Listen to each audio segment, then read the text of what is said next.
Good morning. It's May 9th, and we're starting the planning board meeting.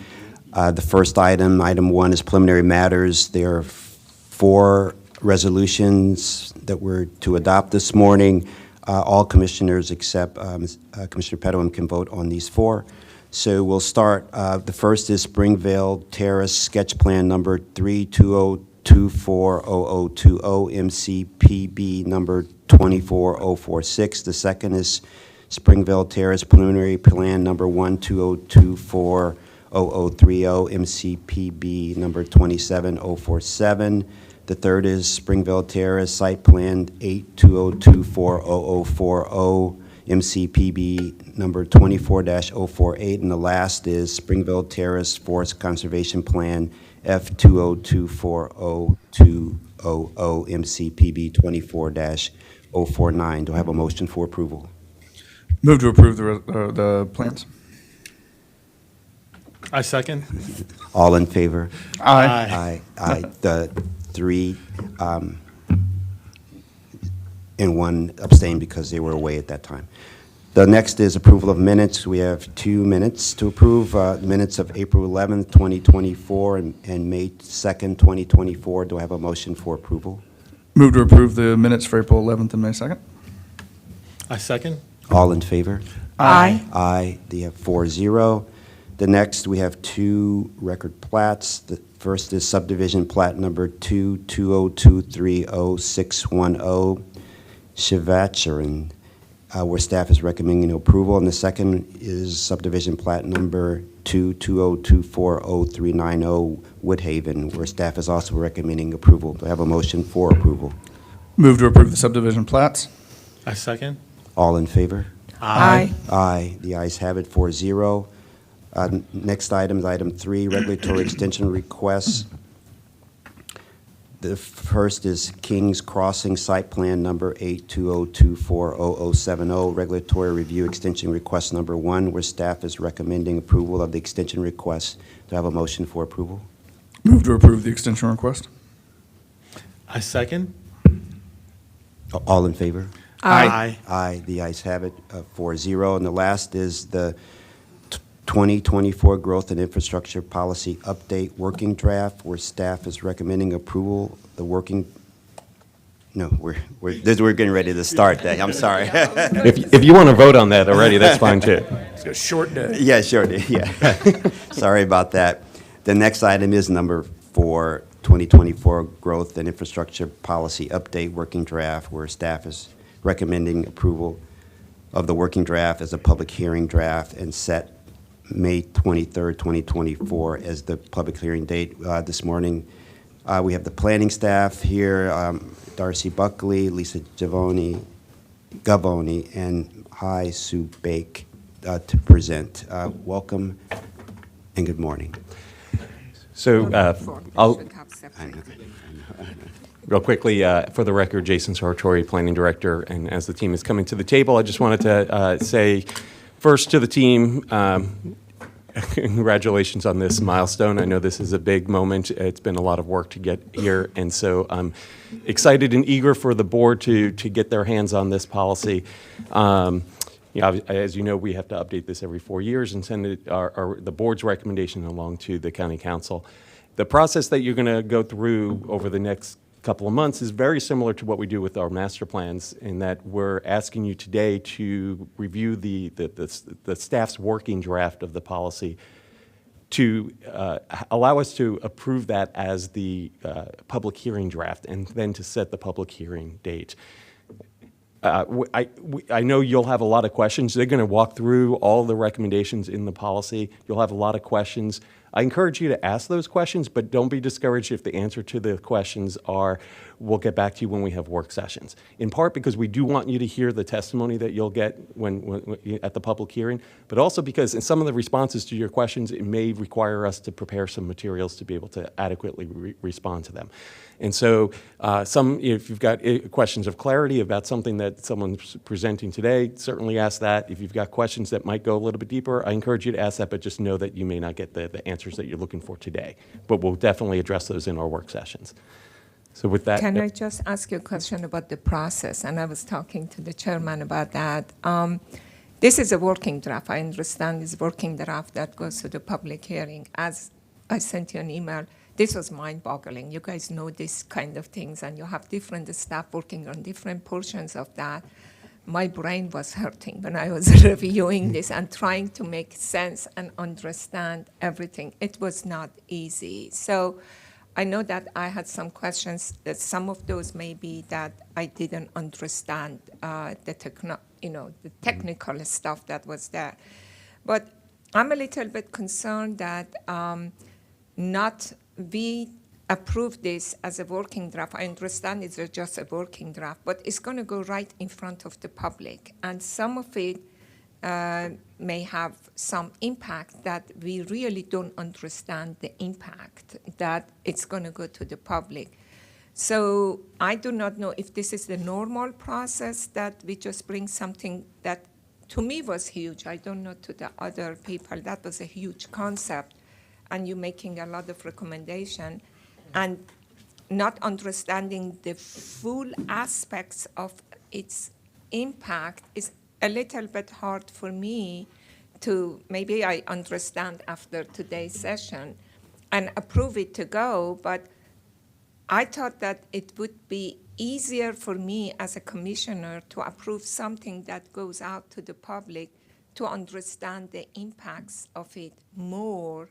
And I do not know one session. I understand you have work sessions later, but I think this deserved more than one session to come in front of us. Just a comment in regard to the process. Sure. Well, and the team will go over the schedule from here on out. And I think we have, is it 5 work sessions that we have scheduled? So there will be ample opportunity to get into some of that detail. Keep in mind also that this is a policy that has existed for many, many years, right? And there's an active version of it right now. And so a lot of this is already in play and is already actively being used. And what you're going to see are the recommended changes to the existing policy. So it is, I completely understand, there's a lot there, and it's very confusing, and hopefully as the team goes through it, it'll become a little bit clearer, not just for you, but for the public who may not be as familiar with the existing policy. So I would say let's let the team get into it, and then we'll see where we are by the end of this. Yeah, let me just say, woman, I agree that it's a lot.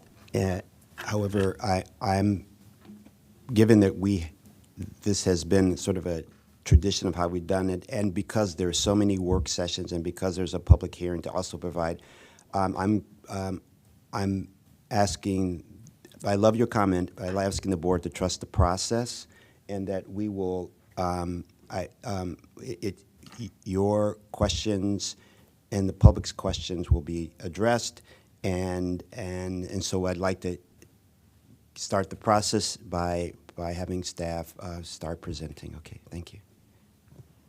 Thank you. I'm Darcy Buckley, for the record, with Countywide Planning and Policy. So today, we're going to present our recommendations that are within the working draft of the Growth and Infrastructure Policy Update. We'll start with a brief introduction and overview to the update process, and then we'll go into the specific recommendations. Hayes Subek will do the schools, I'll do the transportation, and Lisa will do impact taxes. Then we'll talk about next steps, and finally, we'll ask the board to approve a motion to approve the public hearing draft, to set the date for the public hearing for May 23rd, and to transmit this draft to the county council as required by code.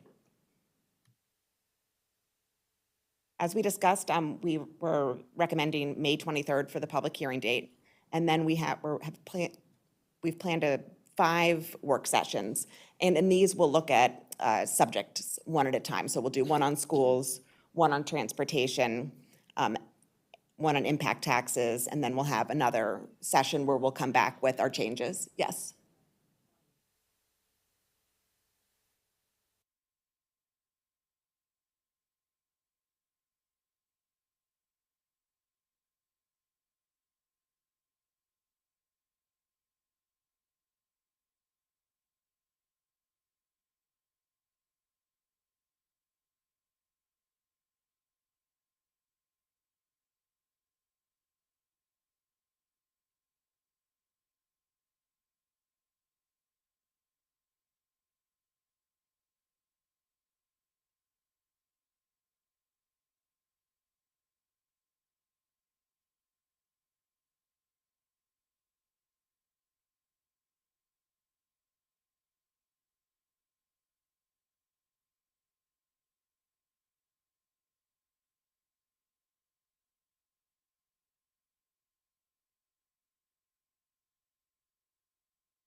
Oh, we're back in play, and we're starting again the planning board sessions on the 2024 Growth and Infrastructure Policy Update Working Draft, where Ms. Buckley, Gavoni, and Beck will be presenting this morning. Welcome again. Thank you. Thank you. And our ultimate goal is to transmit the planning board draft to county council. Can I just start where I was, or do I start again? Yeah, okay. And our ultimate goal is to present the draft to the county council by August 1st. So the Montgomery Planning initiates an update to this policy every 4 years. And the county council is required to adopt an updated policy by November 15th, 2024. Just a brief history of the policy. The growth policy was initially adopted in 1986 when much of the land in the county was undeveloped. The focus then was really ensuring that roads and schools were in place as farmland was converted into neighborhoods. The county has since evolved from a bedroom community to a complex jurisdiction with major employment centers and mature neighborhoods. And today, growth in the county is largely through infill and redevelopment. So over time, the policy has shifted to respond to the county's changing growth context and its changing needs. These quadrennial updates give us a chance to make sure that the policy is working in the ways intended and that it continues to support the county goals. The growth and infrastructure policy directs the planning board's administration of our adequate public facility requirements. These regulations state that the planning board can only approve a proposed development after determining that infrastructure can support the new growth that that development will bring. The GIP guides how the planning board makes that determination by setting standards for infrastructure and setting a process to evaluate the infrastructure, as well as requirements for how a development could mitigate infrastructure so that it can proceed. For schools, each residential development is evaluated to forecast its demand for school facilities and determine if the applicant will need to mitigate inadequacies. In the past, if schools were full in a certain area, development could not proceed. Starting in 2020, the county introduced utilization premium payments, which are a way to mitigate those conditions so that a development can proceed instead of an area being put in a moratorium. For transportation, each development proposal forecasts its impacts and then evaluates the infrastructure around it to determine if and how it will need to mitigate its impact. The growth and infrastructure policy also talks about water and sewer service. Those are considered adequate if the property is planned to be serviced within 2 years, which is outlined in the county's 10-year water and sewer plan. And fire, police, and health facilities are assumed to be adequate unless the appropriate agency identifies a problem with a particular subdivision. The GIP is implemented with the assistance of subject-specific guidelines. After the county council adopts an updated policy by November 15th, we'll come back to the planning board with these guidelines and ask you to review and approve updated versions. So for this update, we established a number of themes when we came to the board in this past fall, I think in September 2023. In particular, we've reviewed the performance of the 2020 to 2024 GIP. We've collected data to completed analysis to better understand the effectiveness of the past policy, and we've presented these findings to our technical work groups. We've also considered the county's current growth trends, and we've really looked for ways to make this policy clearer and more efficient. Finally, we've reviewed the development impact taxes. These aren't actually technically part of the policy, but they're very closely connected. So it's standard for Montgomery Planning and for the Planning Board to make recommendations on impact taxes at the same time. And our overall goal really has been to align the policy with our updated county policies. Since the 2020 GIP, the county has adopted several landmark plans and policies, including our new general plan, the Climate Action Plan, our Racial Equity and Social Justice Act, as well as the Vision Zero Action Plan. We really strive to ensure that all of our recommendations align with the goals in these plans and policies. Those specific county priorities and goals are racial equity and social justice, economic competitiveness, environmental resilience, compact growth, housing for all, safety, and good governance. Before we dive into these recommendations, I just want to set the stage for what we're presenting. Overall, these recommendations aim to ensure adequacy while improving development conditions in the county. We're also striving to enhance the predictability, transparency, and also proportionality in the approval process, meaning that our mitigation kind of is in line with the development's impact. And as I mentioned, also to support the county's goals and priorities. I'm going to turn it over to Ms. Beck.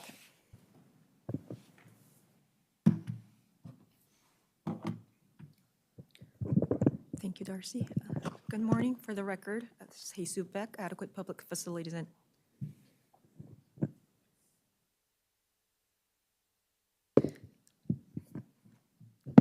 Is that better? Okay. For the record, Jesus Beck. I'll be presenting the schools element of the working draft. So the schools policy went through a major overhaul during the previous 2020 update. First, the moratorium, as Ms. Buckley mentioned, was replaced with utilization premium payments, which allows the planning board to approve development in areas that would otherwise have residential development approvals denied until the school conditions improve. School impact areas were also introduced so that the adequacy tools and requirements used by the policy, like student generation rates or utilization premium payments, can be administered through a context-sensitive approach. Here's a summary table of the utilization premium payments showing the school service areas that have had projects approved with UPP conditions so far. Since the implementation, more than 1,200 units across 6 high school service areas and 2 elementary school service areas have had UPPs assessed as a condition of their approvals. Most of these payments have not been collected yet because the projects haven't reached their building permit stage when the payment is required. But if we estimate the amount that could be collected based on current impact tax rates, the total would be over $4.7 million, as seen at the bottom line here. Now we'll look at the changes that are being recommended for the 2024 update. First, we're recommending to modify the school impact area boundaries so that they could align with the proposed transportation policy area.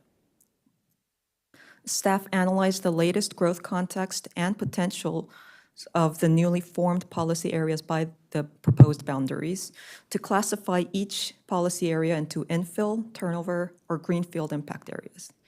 Infill impact areas are those seeing high housing growth, predominantly in the form of multifamily units that tend to have lower student generation rates.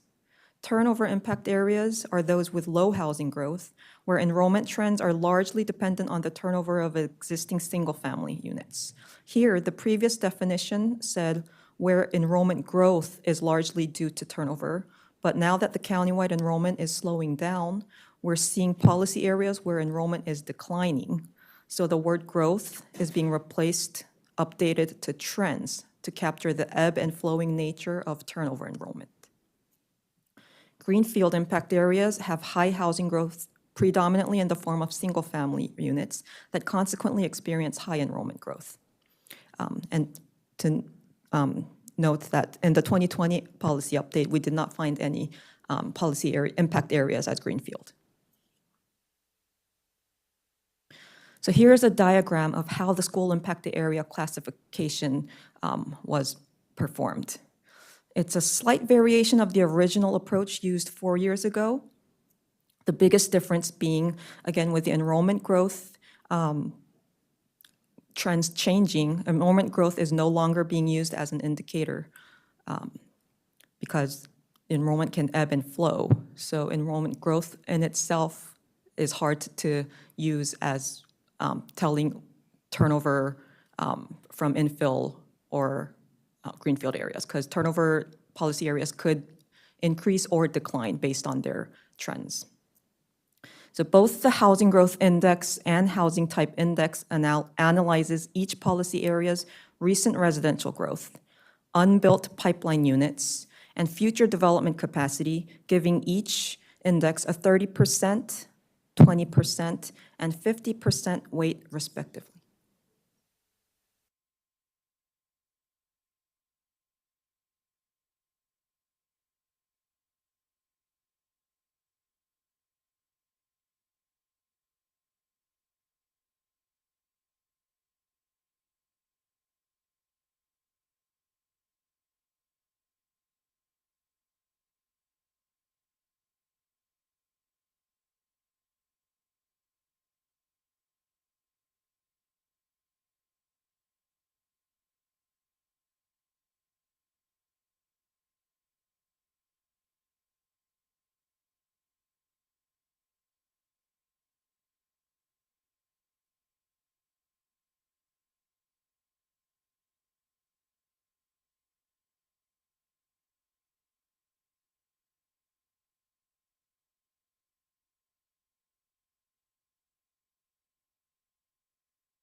We're back, and sorry about the short inconvenience. We're starting again.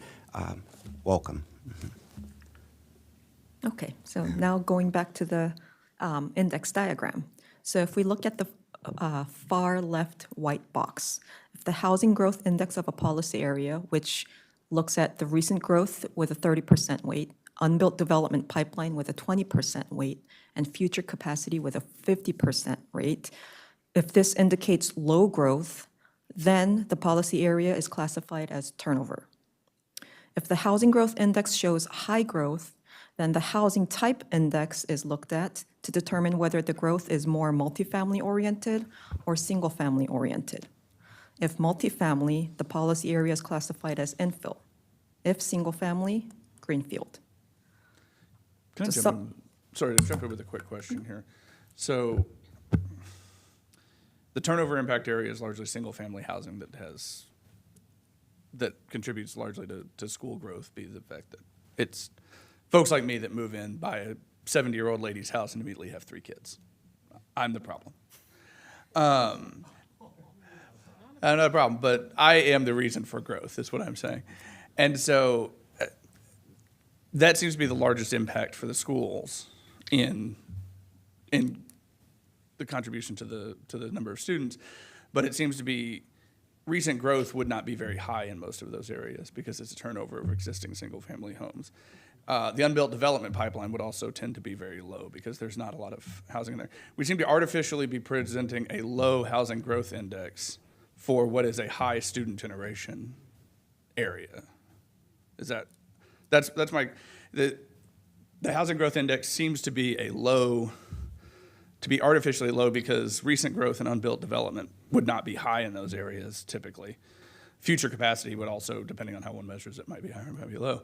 But it seems to artificially be depressing that in an area which would have a high student generation rate, is my question. So is that purposeful? Why do we have a high the highest probable student generation turnover impact area being artificially low on the housing growth index is my question. Well, so this index is only used to classify areas differently according to their context. When we calculate student generation rates, yes, we do calculate them separately, and turnover impact areas generally have higher student generation rates. So the student generation rates are what is actually applied when development does come through in these areas. So just because we're calling them low housing growth doesn't mean we're giving them a low impact on schools' qualification. That was my question to clarification there. Thanks. Now, I want to try to understand this. So my understanding was that in the current GIP, we thought that the highest number of student generation was due to turnover, correct?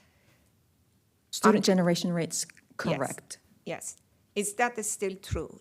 I heard that you said that may not be true, or is it still true but the rate is less? So what is the case? Are we still saying in this new recommended GIP draft that the highest generation still comes from turnover but is not as high as it was before? What is the answer? So it sort of depends on the housing unit type. So in the previous GIP and previous impact tax calculation years, we have seen turnover impact areas consistently showing higher student generation rates than infill impact areas.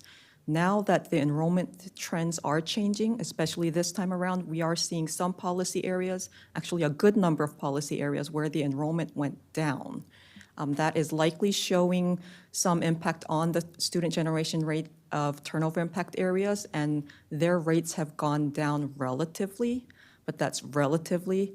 So for single-family units, the turnover impact areas and infill impact areas, sometimes detached or attached are slightly different, but they're becoming equal for certain school grade levels, which we don't actually use. We sum up the elementary school, middle school, and high school rates. But when we look at each individual school level, in some areas, infill impact areas are showing higher student generation rates for the single-family units. For multifamily units, we're still consistently seeing higher student generation rates in turnover impact areas.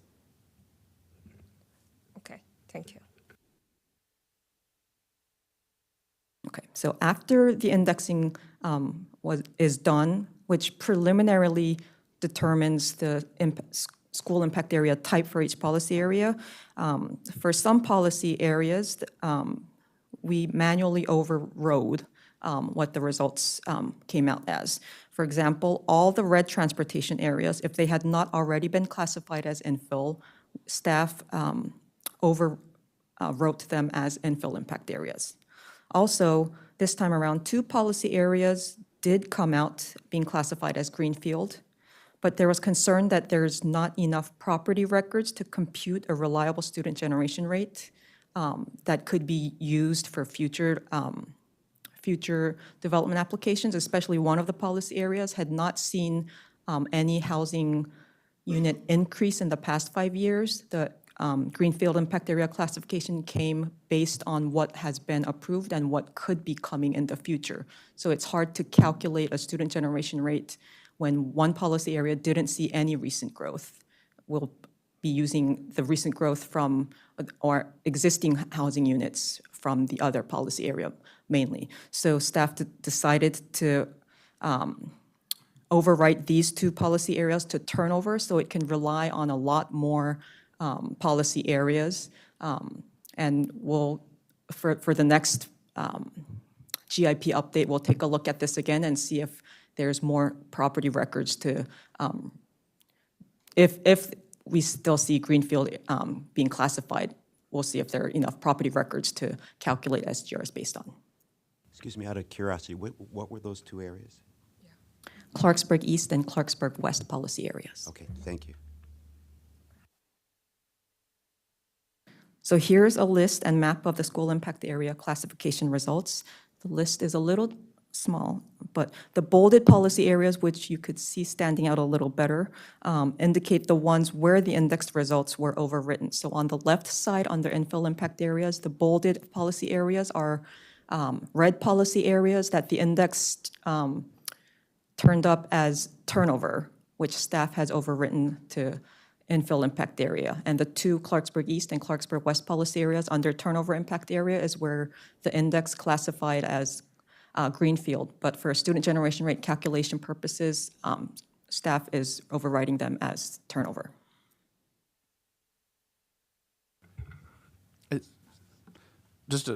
Can we go back to the previous slide? We're overriding about 25% of the areas. So we've got a system that we've put in place, and we're saying that at 25% of the time it's producing a false outcome. And I understand that there are very good practical reasons for that. But is there what is the overall cause? Like what is causing that? We're overriding about a quarter. Sure. So last time when we updated the growth and infrastructure policy and we created the index, one of the things that the council directed us is that red policy areas should match infill policy areas. And you can see the vast majority of the changes are things that are coming out turnover. And you look at them and you're like, Woodside, Purple Line East. These are areas that, like, if you look at them now, they are turnover areas. Yeah. But we are also planning for the future that we want to see. Okay. And the future that we want to see is that these behave similar to the red policy areas in the infill areas. So it's kind of a combination of using the direction that we got last time and also planning for the future that we want to see. Okay, that's good. Okay. The second school's recommendation is to adjust the seat deficit thresholds of each UPP tier of the annual school test so that they align with MCPS's CIP guidelines for classroom additions. So a Tier 1 UPP will be triggered when the projected utilization rate of a school reaches 105%, which remains the same as the current GIP. And the seat deficit thresholds exceed 80% of MCPS's CIP guidelines, as shown in the blue numbers on the graph's vertical axis. So at the bottom, there's a box that says Tier 1. The elementary school seat deficit threshold will reduce from 85 to 74 seats.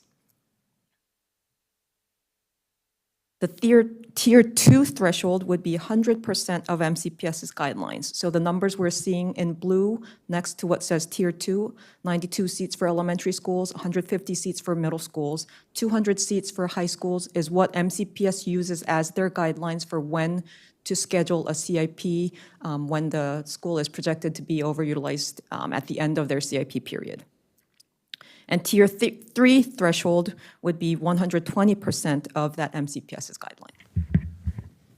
So am I understanding this right, that it seems like the practical implication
Yeah, sorry again for that interruption. It's, we're having some trouble with the Wi-Fi this morning, so we're starting again. Thank you.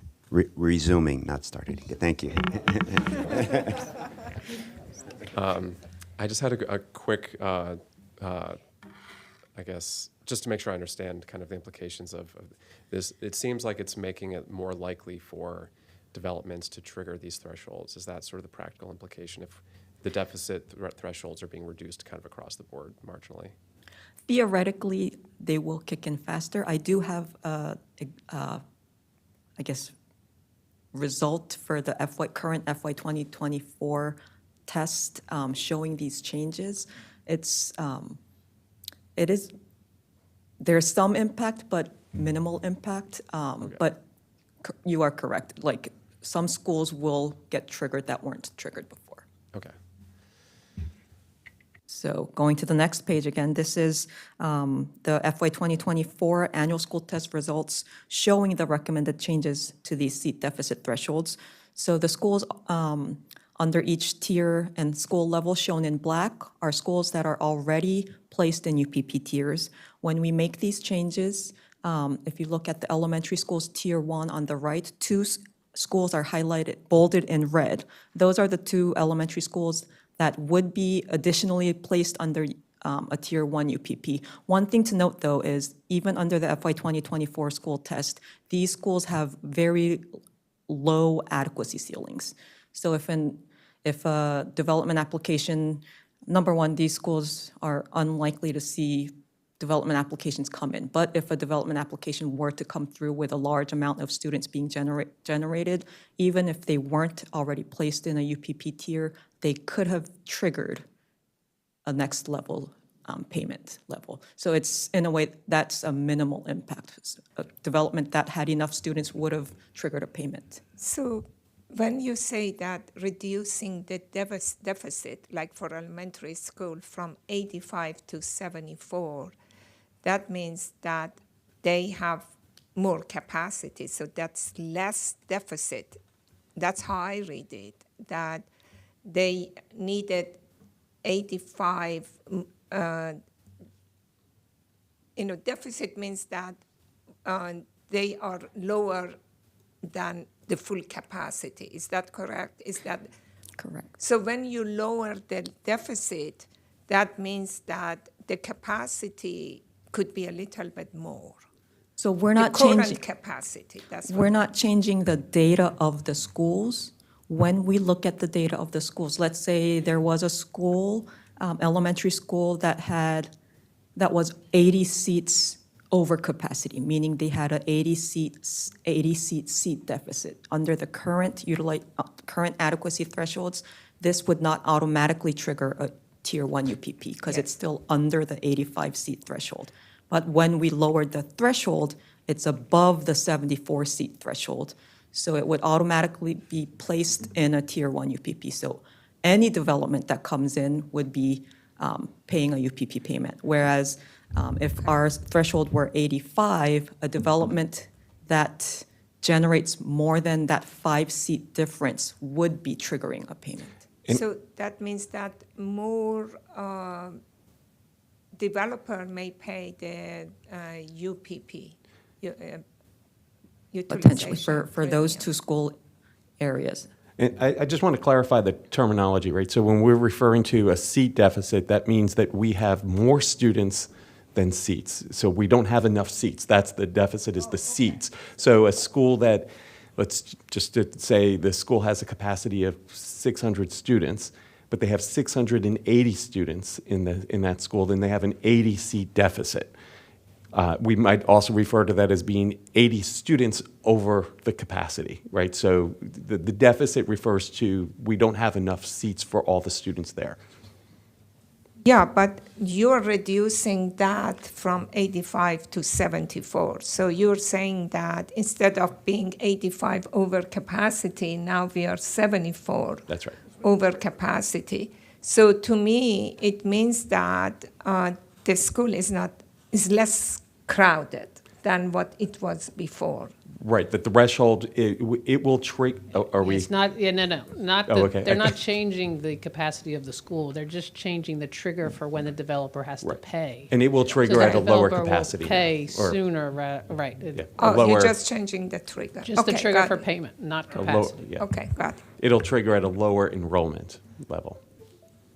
Yeah, one thing to add here is we use MCPS's data. We do not do our own calculations for enrollment or capacity unless there is a boundary change that we know is coming that hasn't been reflected in MCPS's data. In that case, we use a hypothetical scenario where all the enrollment is distributed evenly. So we're testing all the schools collectively together, in a sense. Otherwise, we use MCPS's data as is. So the third school's recommendation is to allow UPP funds that were collected to be used for projects increasing capacity at adjacent schools, not only for projects intended to relieve the school that the funds were collected for, as the current policy says. So the image on the right shows an excerpt from the school utilization report for Richard Montgomery High School, where there has been UPP funds collected. So the list of adjacent schools is highlighted with the red box. UPP funds collect for Richard Montgomery High School right now could be used for the Crown High School project. But with the recommended changes, if there are any funds collected after Crown High School is completed, they could also be used for Magruder or Wooten High Schools, which MCPS, if there aren't any CIP funding challenges, are trying to schedule a major capital project for and increase the capacity a little bit. So the way that it works, so if a UPP is paid specifically for one school that was, had deficit, but it could be used in the other two schools that they didn't have any deficit or issue, then what happens if another developer comes and is, again, the UPP has to be paid based on the same school that has the deficit, but we have already collected some fund to take care of the deficit. Do you think that it may be a more fair assessment that if we want to distribute the money to adjacent school, then we do an average of all the three schools in regard to what we're going to assess for UPP? Just a question to put in to be fair. If we decide to spend the money on adjacent schools, the question is that then the UPP should be assessed based on all the adjacent schools. Just a question to put on the table. So the one time we do look at adjacent schools, again, is when there's a boundary change. We looked at when we know MCPS will shift the enrollment from school to balance out. Balancing utilization is only one factor that they consider, but it is a factor that they consider. So we look at that completely. We only look at that part and assume that the capacity available at the other schools are available for any school. But when we're trying to change this, one example is Wooten High School right now we know is included in the boundary change for Crown High School. And the Crown High School project description form says it will relieve students from Richard Montgomery High School, which lets money collected for Richard Montgomery High School be used for Crown High School. But the Wooten High School project, if it gets funded, will happen after the boundary change, and there's no description saying it will receive students from Richard Montgomery High School. We're seeing more of this happening where we're seeing, number one, tracking back, Wooten High School does not need extra capacity. They have surplus capacity, but MCPS is increasing capacity. That in a way implies that they will be receiving students. MCPS is preparing for it, but it's not written in their project description form, and it is not stated, it is not the main reason they are planning a project for Wooten High School. So we are trying to adapt to MCPS's CIP planning strategies, where they're seeing less schools being overcrowded, more schools needing renovations, and when they're going in to renovate those schools, they're increasing the capacity, which provides surplus capacity for adjacent schools to be used if there is a need for boundary changes. So we're trying to go forward and say if it's an adjacent school, there is a chance when that adjacent school gets built, there will be additional capacity put in, even without a statement saying we will relieve from this certain school. We're trying to get that qualifier out of the policy. And also a little bit of historical context. Prior to 2016, the test that we had, that we applied to on the school side, did only looked at school clusters. Yeah. And the concern at the time was that there were schools in each cluster. So a cluster is the high school and all the schools that feed into it. There would be, but if you look at an elementary school, you might have 7 elementary schools that feed into that high school. You could have 1 or 2 of those that are extremely over capacity, but a bunch that had plenty of capacity. And that would get lost by averaging and looking at all of them collectively.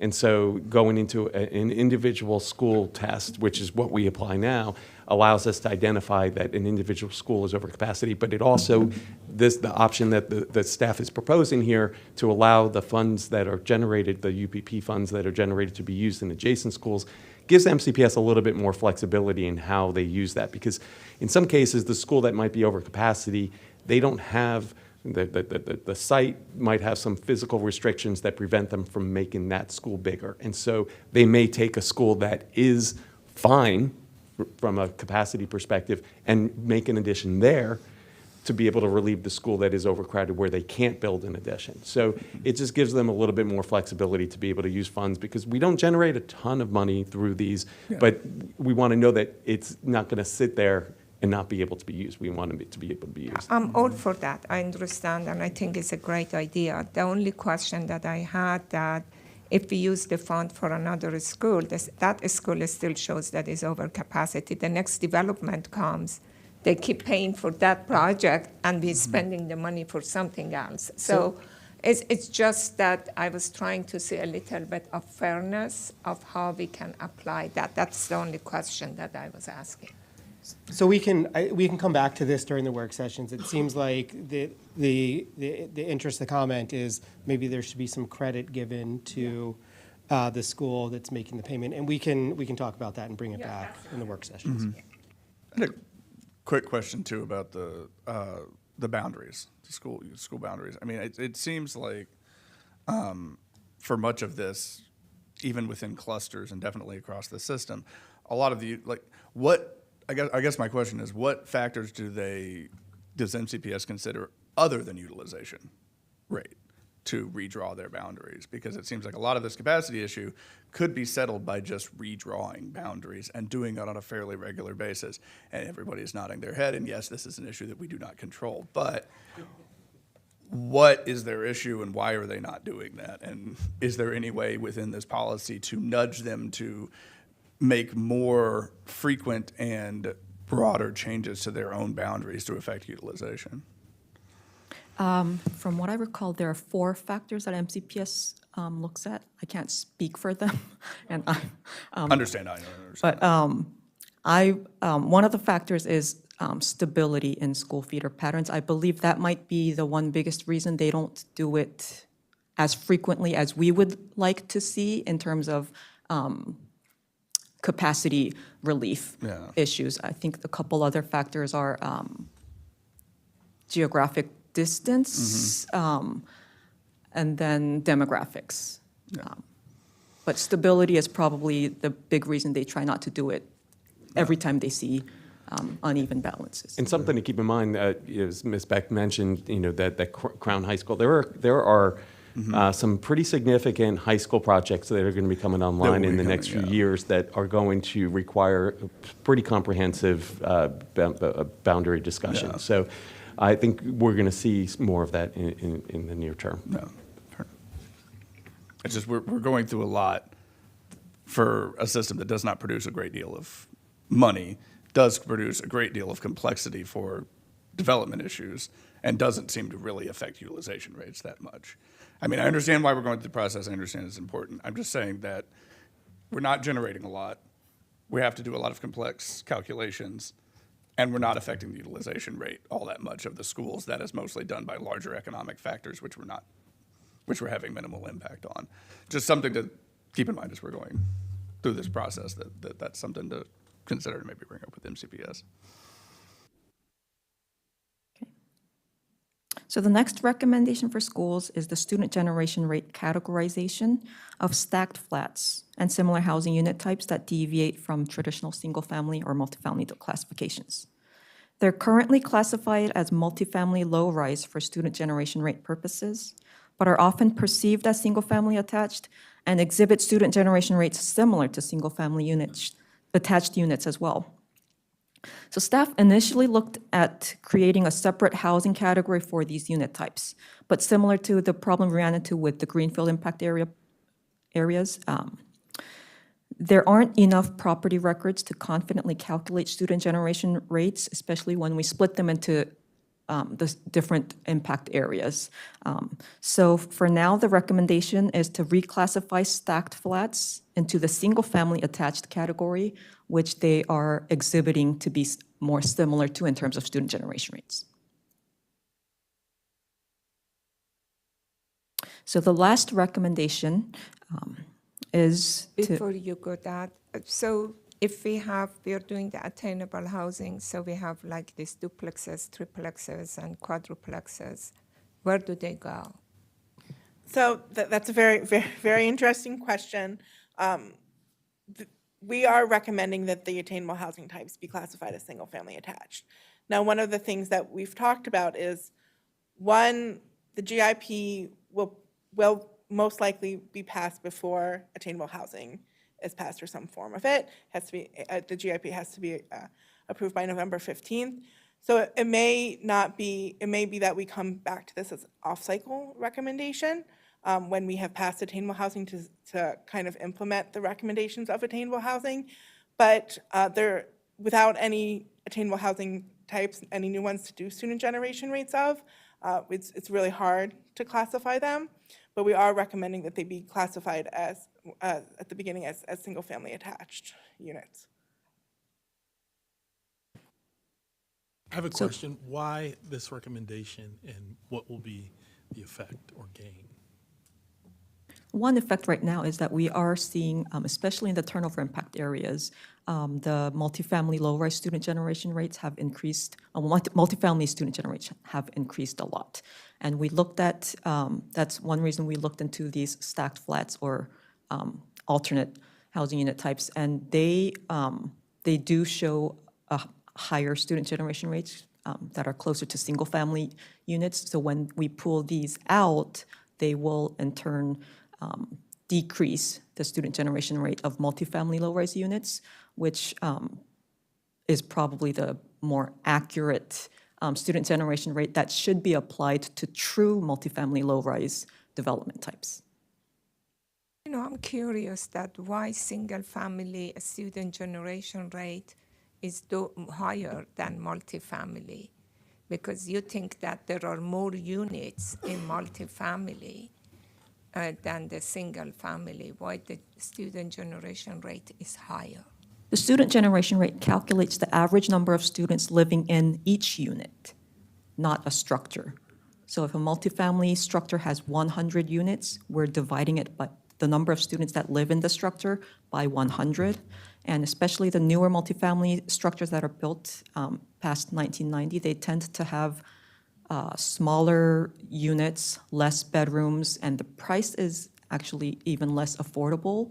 So that's one reason that we're seeing the student generation rates in multifamily buildings being lower. We are seeing the rates increase compared to previously, and we're trying to find out if it's because, partially it could be because the stacked flats were considered multifamily, and those are in a way operating more like single-family homes, especially the 2x2/2s townhouses. They look just like townhouses. It's just two separate units on top of each other.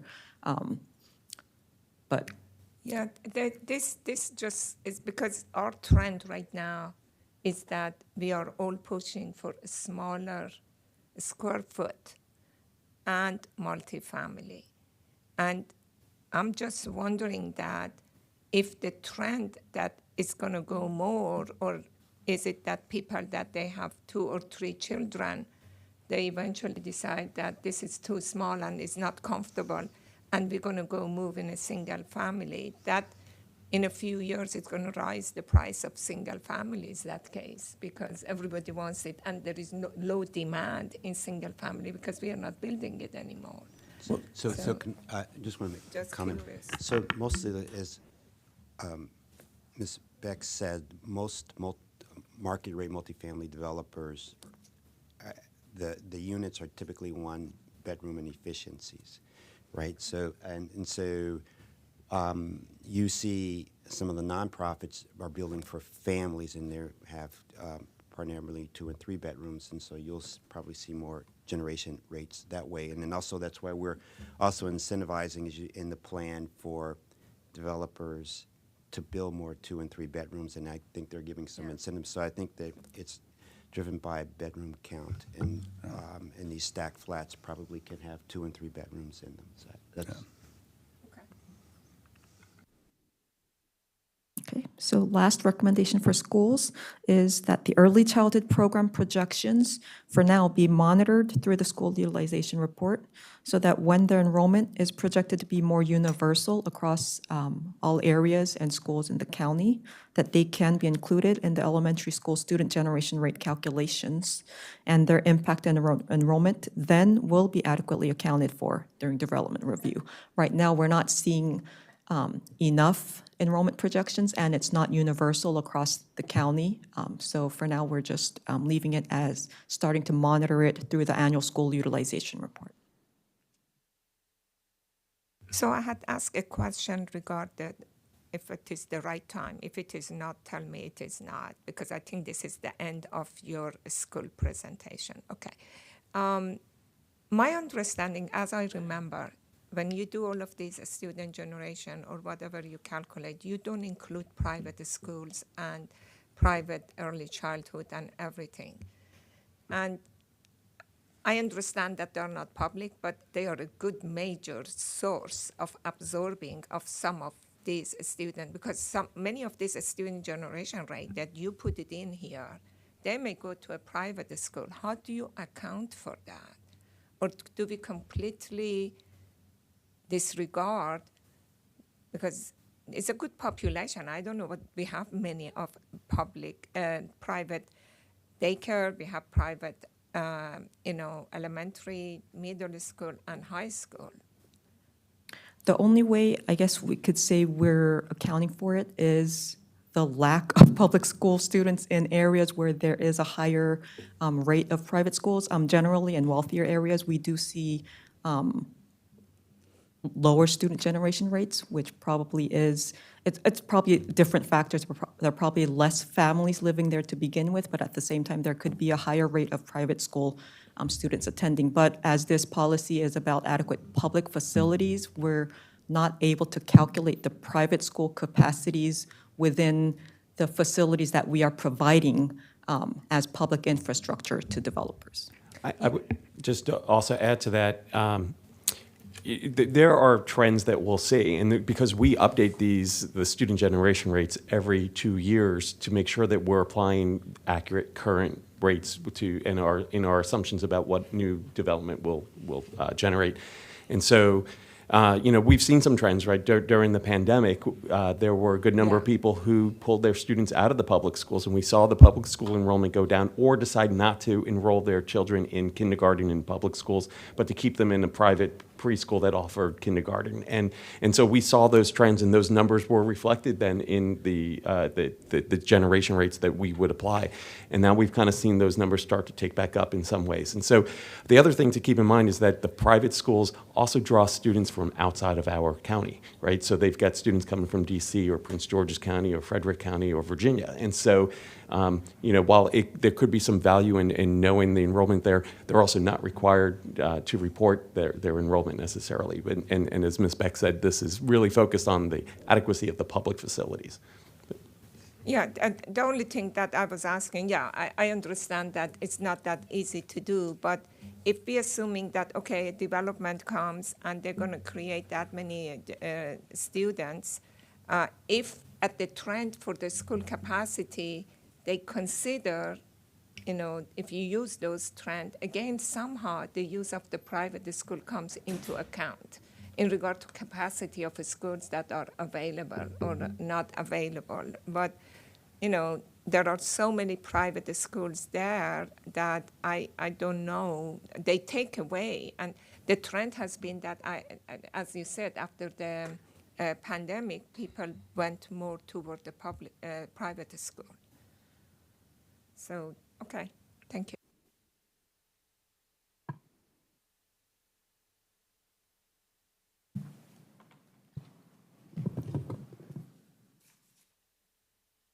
Okay, now we're going to switch over to transportation. So previous updates to the policy have moved away from strategies that were really exclusively focused on reducing congestion. And today's policy has strategies that make walking, biking, and taking transit safer and more convenient. We're continuing that trend. We went back and looked at the outcomes from the 2020 to 2024 policy.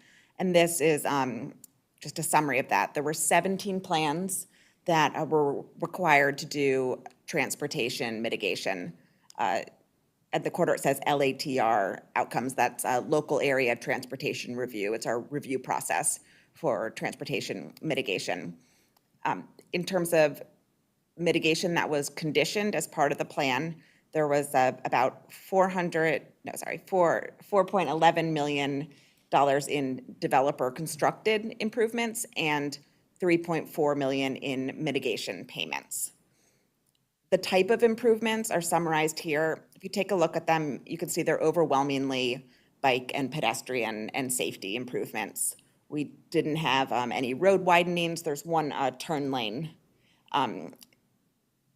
but I'm not sure if that's going to end up being part of that project. And then there are some traffic signals, which are also pedestrian safety improvements as well. In terms of our recommendations, we will start with transportation policy areas. The growth and infrastructure policy establishes policy areas and then categorizes each one based on current and future master planned land uses. Our red policy areas are our downtowns, which either have current or master planned high density development, as well as premium transit service, such as the Metro Rail or the Purple Line or BRT. Orange policy areas are town centers and corridor-focused growth areas with planned premium transit. Yellow areas are lower density areas and residential neighborhoods with some community serving commercial areas. And finally, our green areas are the county's agricultural reserve and rural areas. We've recommended some updates to those classifications as part of this update. That's recommendation 3.1. In particular, we're recommending creating 3 new red policy areas. One is in the Great Seneca Life Sciences Center, another is the White Oak Village and Town Center, and the third is the Rock Spring area.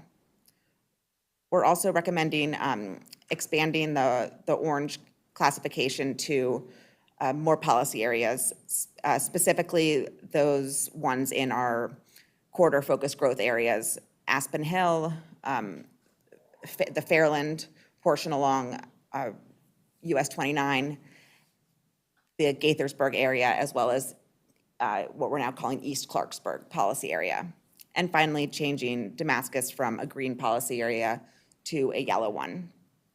In terms of what changing this classification means, like in practicality, I would say the main one is tax rates. Our red policy areas have the lowest tax rates. These are areas where we really want to see new growth, and we want to encourage development. So it makes sense to have lower impact tax rates for new development in these areas.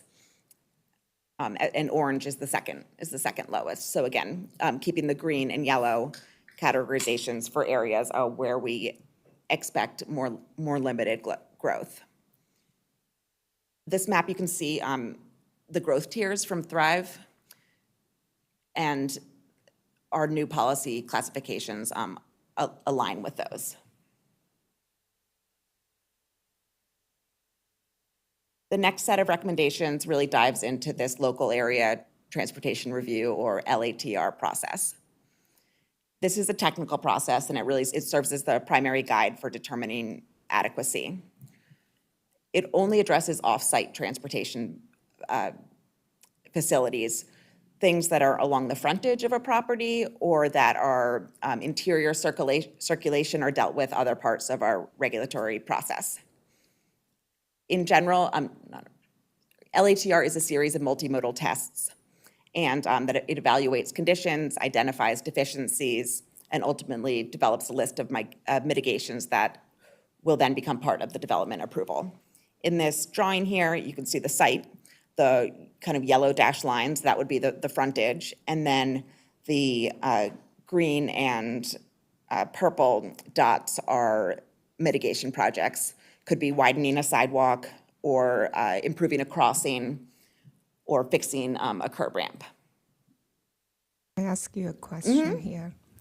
I hear, and I'm confused all the time, and I hear a lot of people say that there is upside we have to pay, and then there is impact tax we have to pay. And I know that you have a proportionality guideline, I guess, for the offsite, correct? How do we decide how much offsite we go? Because is it something that based on negotiation or based on the size? Because why we stopping at this intersection or not the other intersection? Or how far do we have to go to provide this? And also, for my own sake, also is that maybe you could explain it when you go to the impact tax section, that I know that impact tax is for new development, okay? So if you have a new development, they have to pay both the impact tax and offsite. So how do we distinguish this from each other? Why is two, and how is it calculated? Yeah. Somehow, somewhere, when you're talking, you can answer it. I don't know. We can when we come back for the work sessions, we'll definitely bring examples, of projects to show kind of how the calculations would be laid out. When the 2020 GIP was passed, it became clear that if you were just to look at every intersection, within a certain area around the site and required a developer to fix all of them, that the price tag would balloon so high that it wasn't proportional to the actual impact of the project, and two, it would have a really negative impact on development. It really would stifle development because you're just asking way too much. So the planning board came in with the proportionality guide that would set a limit, a cap to how much we would expect each, the maximum we'd expect each development to mitigate. And that's worked well in a lot of ways, in that it's brought predictability to the process, and it kind of answers that question, like how far do you go, how much do you ask? We've also found that with our current proportionality guide, there are some issues. In particular, it continues to ask a lot of development in the red policy areas. So as part of our recommendations, we're we're looking at that calculation and coming to a better one that seems more reasonable. So if you want to calculate off-site, it's for the trigger is latter, correct? If we don't have, right now it's 50, you're proposing to make 30 vehicles, but if it doesn't trigger, they don't pay off-site. Exactly. correct? So I'm gonna move to this next slide so we can talk about that. I know there's a lot of text here, so maybe, but right now, the vast majority of development does not go through the LATR review process. They aren't required to because they don't generate enough trips. We only require this when we believe that the project will have a significant impact. So, and right now, that's set at 50 person trips. So that's a trip anyone takes. We're recommending changing it to 30 vehicle trips. It sounds like we're lowering it, but 50 person trips is actually equivalent to 30 vehicle trips. At some point in the last decade, well, not at some point, in 2016, we brought in this idea of No, I'm happy you're answering, because Yeah. that was my question, because I was worried Yeah, that you no. are lowering the threshold and ladder could come. And I said, well, this is not something that is going to, we're already receiving complaint that it's too much fees and too many studies and things like that. And I'm cognizant that the recommendation, and I asked you that if you could, every recommendation that we are making under GIP, we show what is the impact to the development in regard to fees, and also what is the impact to the review time, okay? They both are in consideration. And I really want to support a GIP that streamline the process, make it easier, and does not provide, and doesn't make it costlier than what it is already. Because I'm hearing that we are one of the counties that our fees are high and there are multiple fees. And somehow I would like to see that if we could make it more streamlined and easier to apply. And this is, again, I go back, especially when it comes to the smaller contractors, because we want to have more housing, and we're going to have, our future is that we're going to have a lot of smaller contractors that they come in. So we have to make it easier for them to be able to do it and less costly. Yeah. And that has been our goal in the update, and I think that is the effect of our recommendations as well. Please go ahead. For example, for recommendation 3.2, switching to a 30 vehicle trips threshold, we're taking out a calculation. The way we determine person trips is by multiplying vehicle trips by a multiplier. And by going to 30 vehicle trips, we're cutting out that step and making it more straightforward and less confusing. Yeah. I mean, I'd also be, and similar to what Commissioner Pettaway had mentioned, I'd be interested in what just a 50 motor vehicle trip would be. Just maintain 50, keep it motor vehicle. If they're taking the bus, taking the pedestrian, if they're bicycling, great. We can look I at don't know that. why we need to make a study based on that. If that's what we think we're doing, just cut it, that's fine. I mean, only if it produces more capacity on that. But to maintain it at maybe 50 motor vehicle trips as opposed to lowering it to 30, I'd be interested in seeing what that would I entail. totally support it if you go for that. Yeah. Car trips are the big one, other than that. And maybe in the work sessions, you could, talking about what's the impact on costs, and maybe you could have a couple examples of, in the old system, this kind of project would generate this much in fees. In the new, and what we're proposing, it would generate, so we just kind of get a, based on sort of typical projects, that would be very helpful to see. Just keep in mind that, the impact on cost for a project really depends on the adequacy of the existing infrastructure. Yes. And so it's where it's located, it's how large is the project. There are a good number of different things. So it may be difficult to say, here's the different impact on cost. But No, but if you change the adequacy test, that could have either a higher up impact or down impact. If we make the adequacy more stringent. Yeah, I think what we're And saying it's is if gonna- you that's build what this I- in Bethesda where there's existing bike infrastructure and all that kind of thing, like that Mm-hmm. is less, we're building less offsite than it might otherwise be.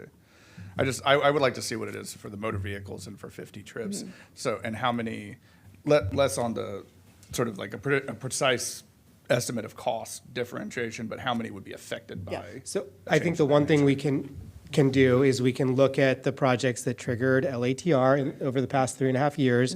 We can look at how many trips that they generated, and we can say how many of those would be triggered under whatever threshold you want to look at. Yeah, and I think that if, the modal thing that concerns me primarily is if it's not a car trip, I think there's much less reason for a study of the development itself having to produce a study of what it's going to do. I'd love for the information we get, or the extra money to be building sidewalks and things like that, but it's the cars that are really affecting the issues, and I think that once we get that and we reduce and we sort of narrow it down to that focus, I think my understanding is that by adding bus and pedestrian and bicycle in that, they want to see what is the offsite mitigation. Is that what is the reason that you have these in here? Because, and that was another concern that I had, that we measured it just based on vehicles, and then the mitigation cost was based on, transportation. Now we're gonna add other triggers that it's gonna be like transit is a big one. I don't know how you can come up with some kind of off-site mitigation for transit. For pedestrian and bicycle, it definitely would be probably off-site cost to do more pedestrian or bicycle connections. So the current policy has those tests in them. Our recommendation is to actually make it, right now, they're all listed separately with their own tables and all this extra text that repeats itself. Our recommendation is just to take all of that and just put it all together under the same umbrella. So we're not adding new types of adequacy in this update. We're just kind of Okay. labeling it, we're rebranding it and Okay, making good. it I didn't simpler. know that. Okay. So just to add on that, the transit test currently exists. Actually, we are streamlining it, or recommending to streamline it a little bit as part of this effort.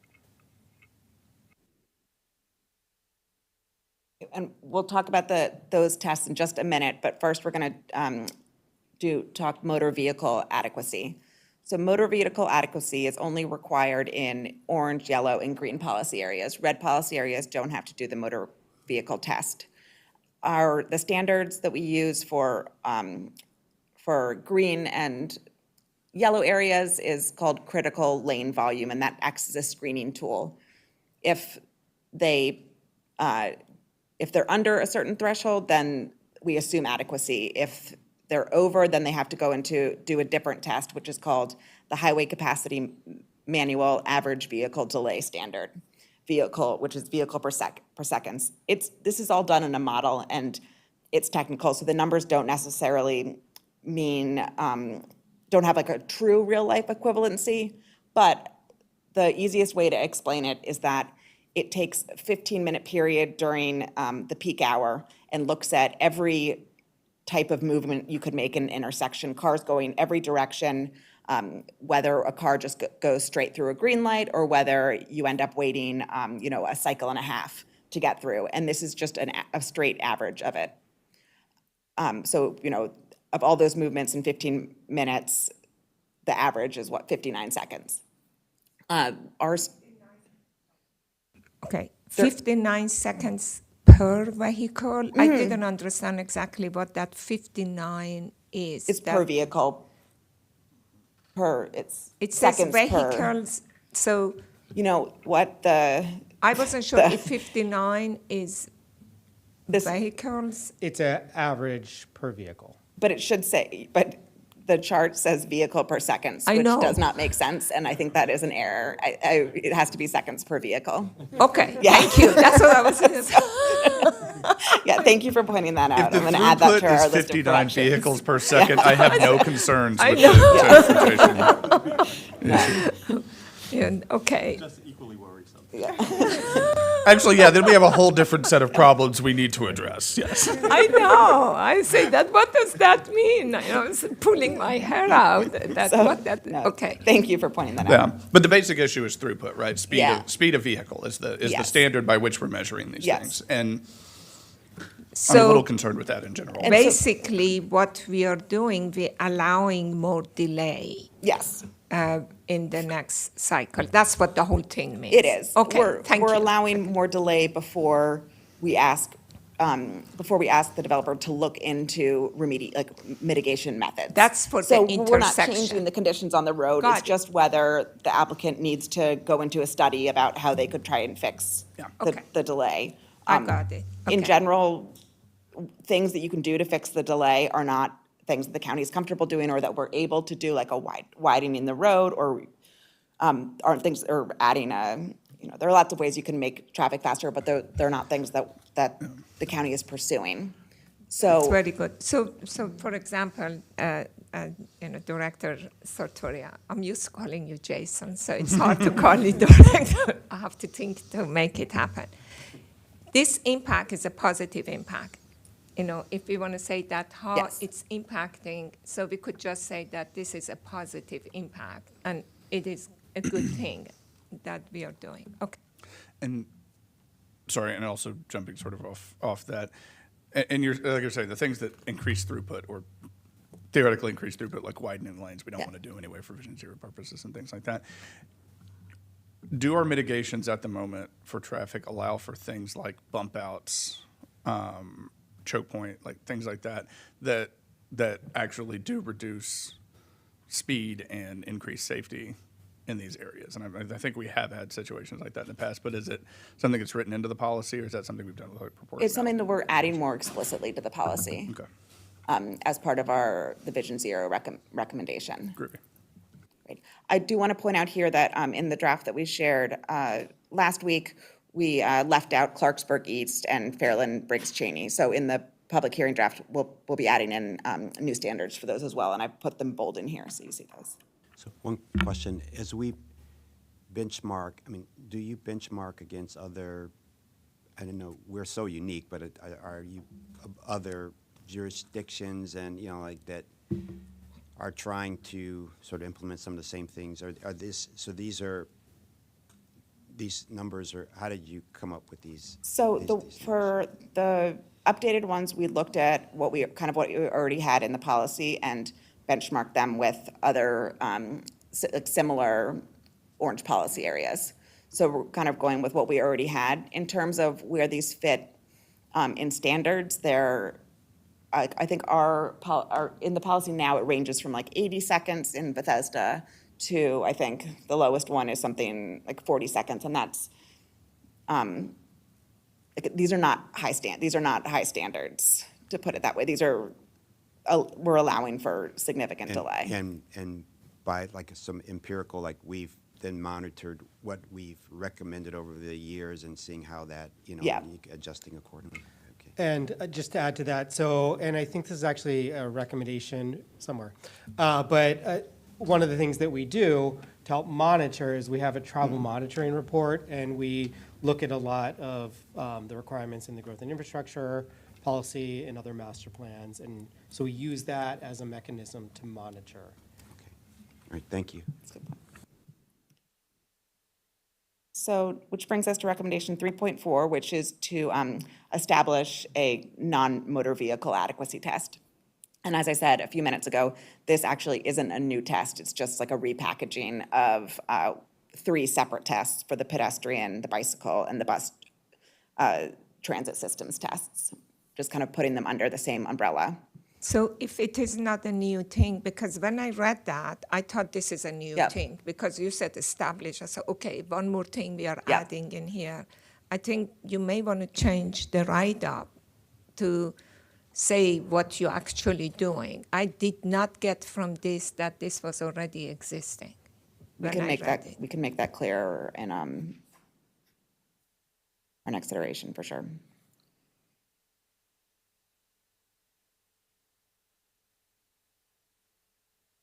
So are you actually able to do that?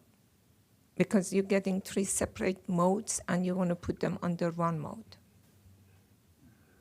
Yeah, it's more, yes, we're able to do that because we can edit the text of the policy, and right now, they're just all listed separately. But by putting them together, it just makes it clearer to, like, what our requirements are. That makes sense. It's more of an organization. But I thought that there is an adequacy test. There is. Some kind of formula or Correct. something. So- Yeah. and Eli we'll- Glacier, for the We'll record. we'll maintain, if you look on the slide on the right-hand side, we still maintain separate adequacy standards for each of these 5 components of the test.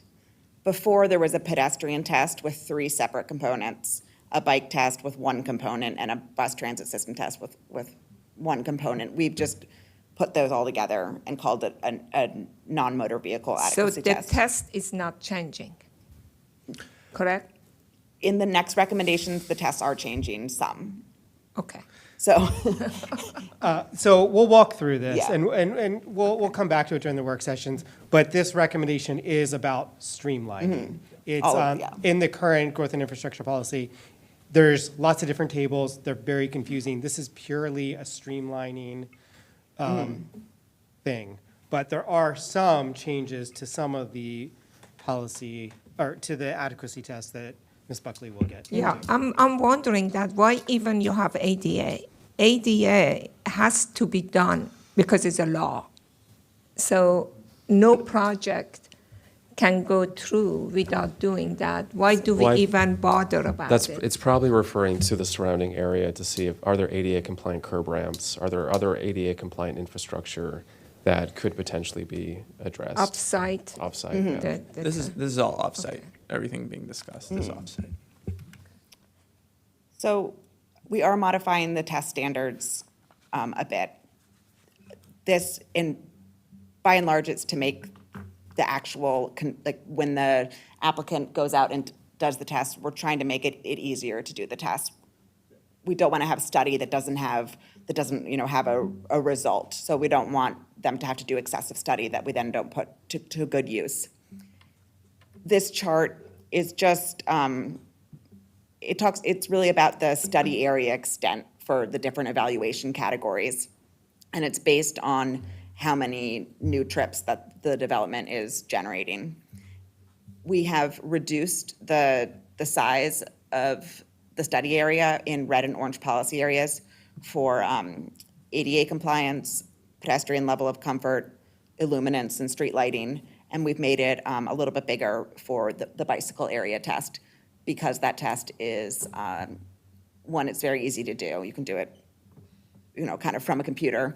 And 2, in order to get, sufficient bicycle facilities, you need to look at a wider area for it to be worthwhile. Could I ask a quick question on this Yes. one?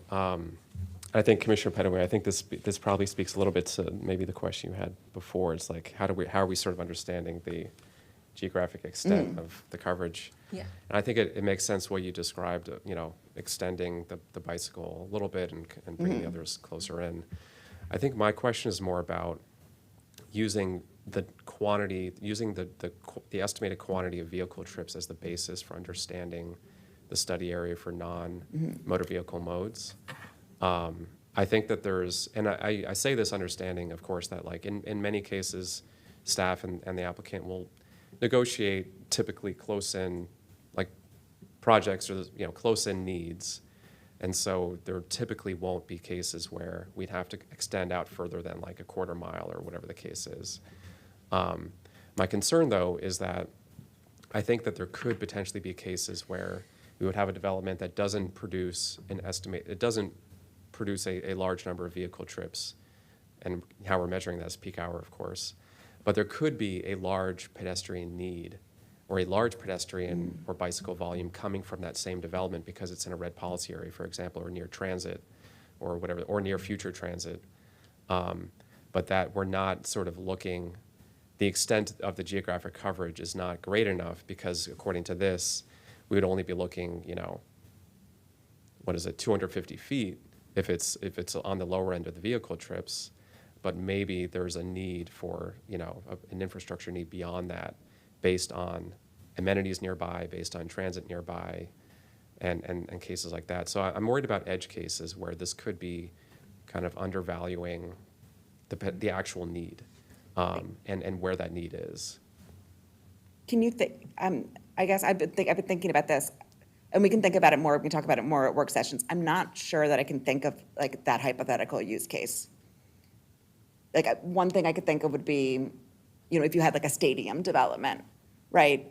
That's somewhere where you end up having a huge amount of pedestrians, in part because people park at parking garages and then need to walk there. And then in those cases, I think it's the stadium and the government kind of work out a deal as to how you, but I guess I'm trying to think of a use where. Well, say for example, there's a development that is really minimizing parking, right?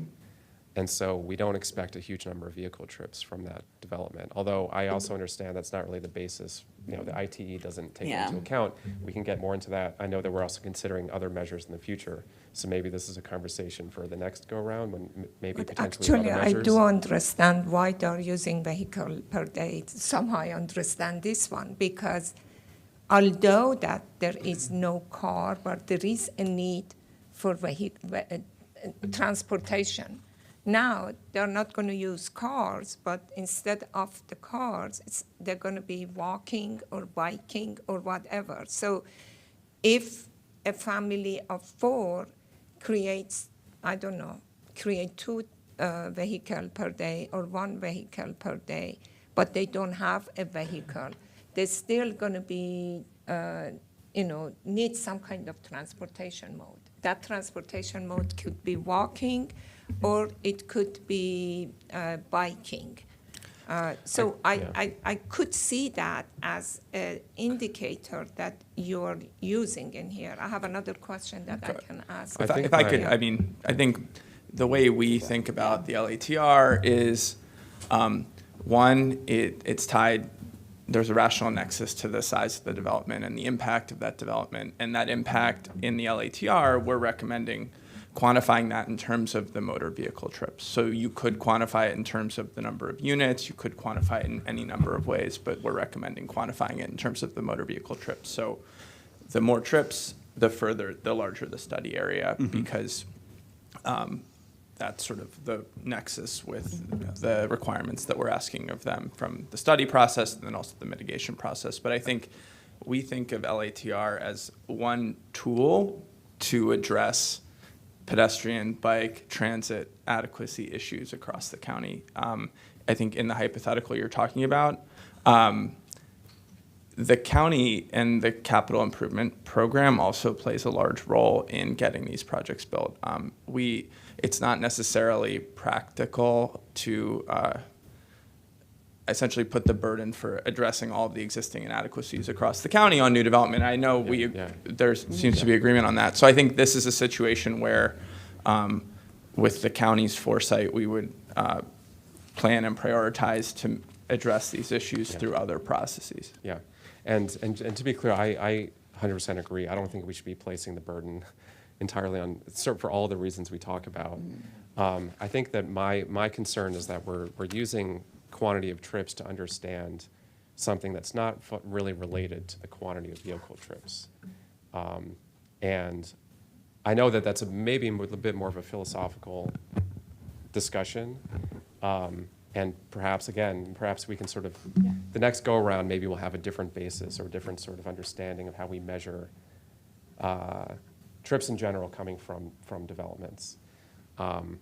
But I think that, this kind of standard kind of reinforces just a vehicle-centric idea of how people travel and the needs in the system. That being said, I understand that, as I mentioned, most of the negotiated projects through this will probably be on the closer end side, and so the practical implication of what I'm suggesting is probably an edge case, and I understand that. It's just sort of, I want us to sort of start to think a little bit more clearly about what is the basis of non-vehicle need. And I don't think the basis is the number of vehicle trips. in fairness, I think the vehicles are, one, they're a proxy, but also they're the negative impact. Yeah.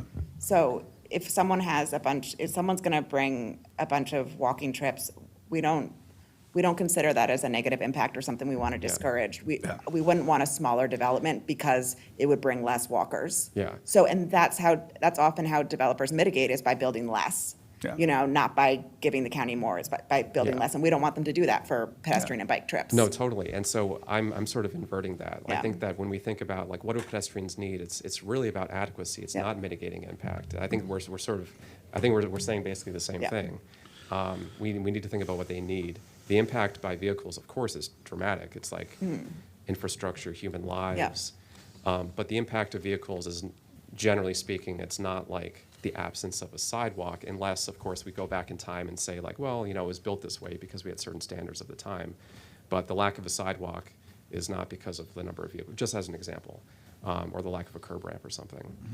I think our philosophy is that because vehicles actively degrade the pedestrian experience, you have to make sure there's, you know, infrastructure for other people, for, you know, other types of modes as well.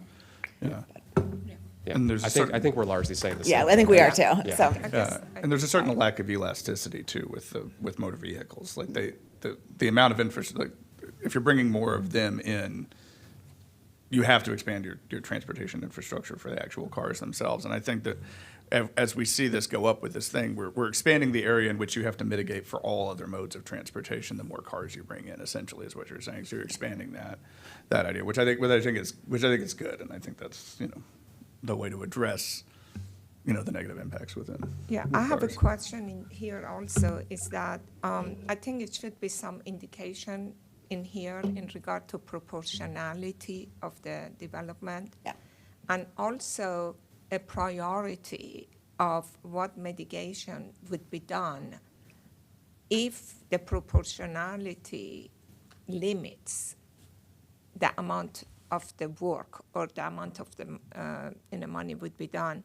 So if we say, okay, we want to have 500 foot for transit, 400 bicycle, and all of this for the top layer, it may go way beyond what makes sense to charge that developer. And if we go through our practice, then which one do we want to prefer to do first?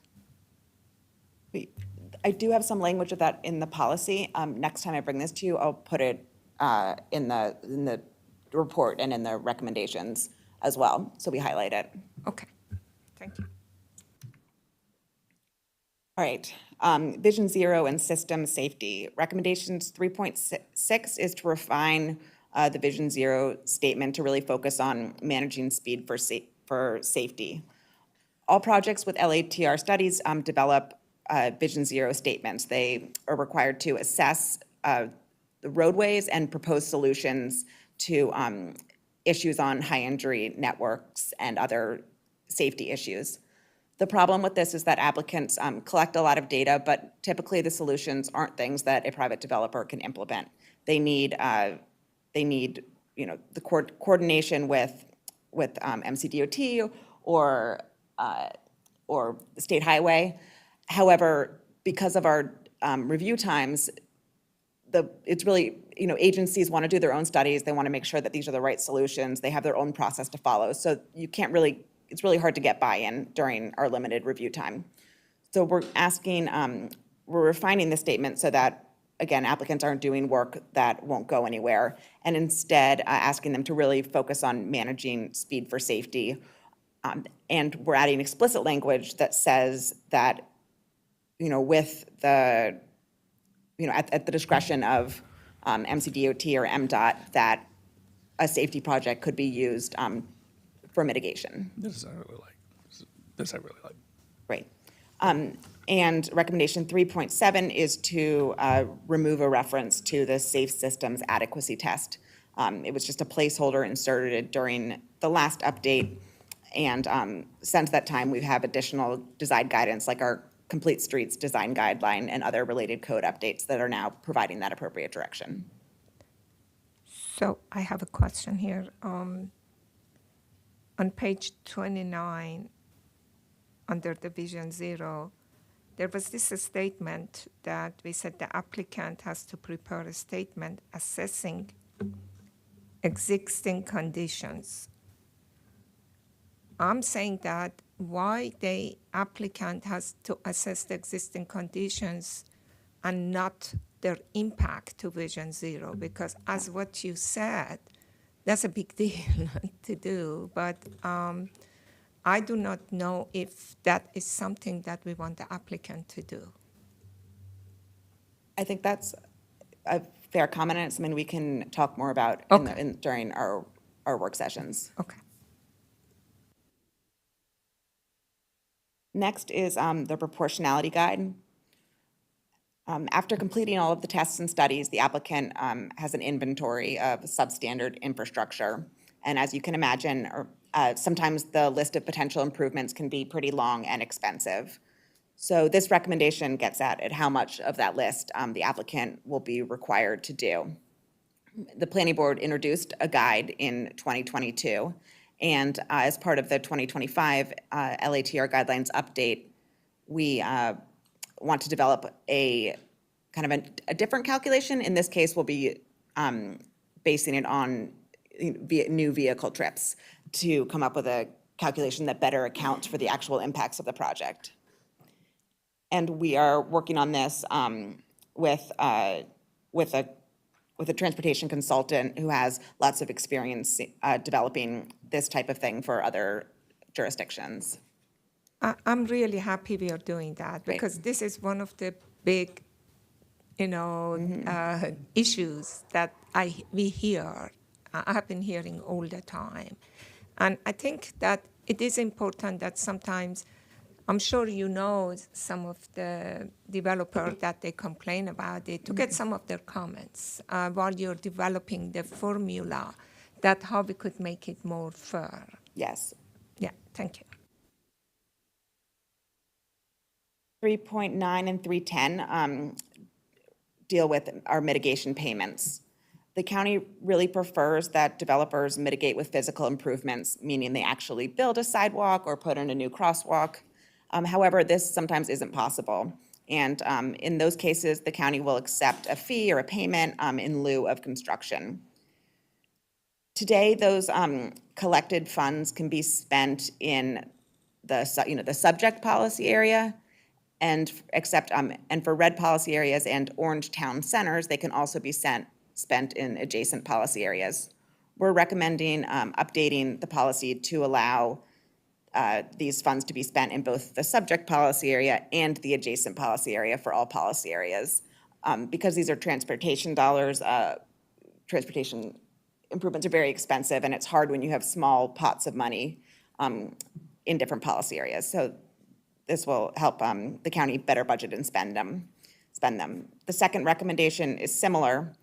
Right now, the way the policy is written is that if the money is going towards a bike project, it needs to be spent on a bike project. We're recommending that these mitigation payments can be spent on any motor vehicle deficiency, understanding that these are really multimodal improvements. Better lighting could be, would affect multiple modes. So that's our recommendation there. I have a question Yes. about the recommendation with regards to the use of funds in subject policy areas. I had a conversation with a former county executive here, and there were a lot of fee in lieu situations or agricultural reserve credits that were used in East County. And one of the reasons why East County wasn't developed at the same rate or given the same priority was because of fee in lieu payments and, agricultural reserve credits.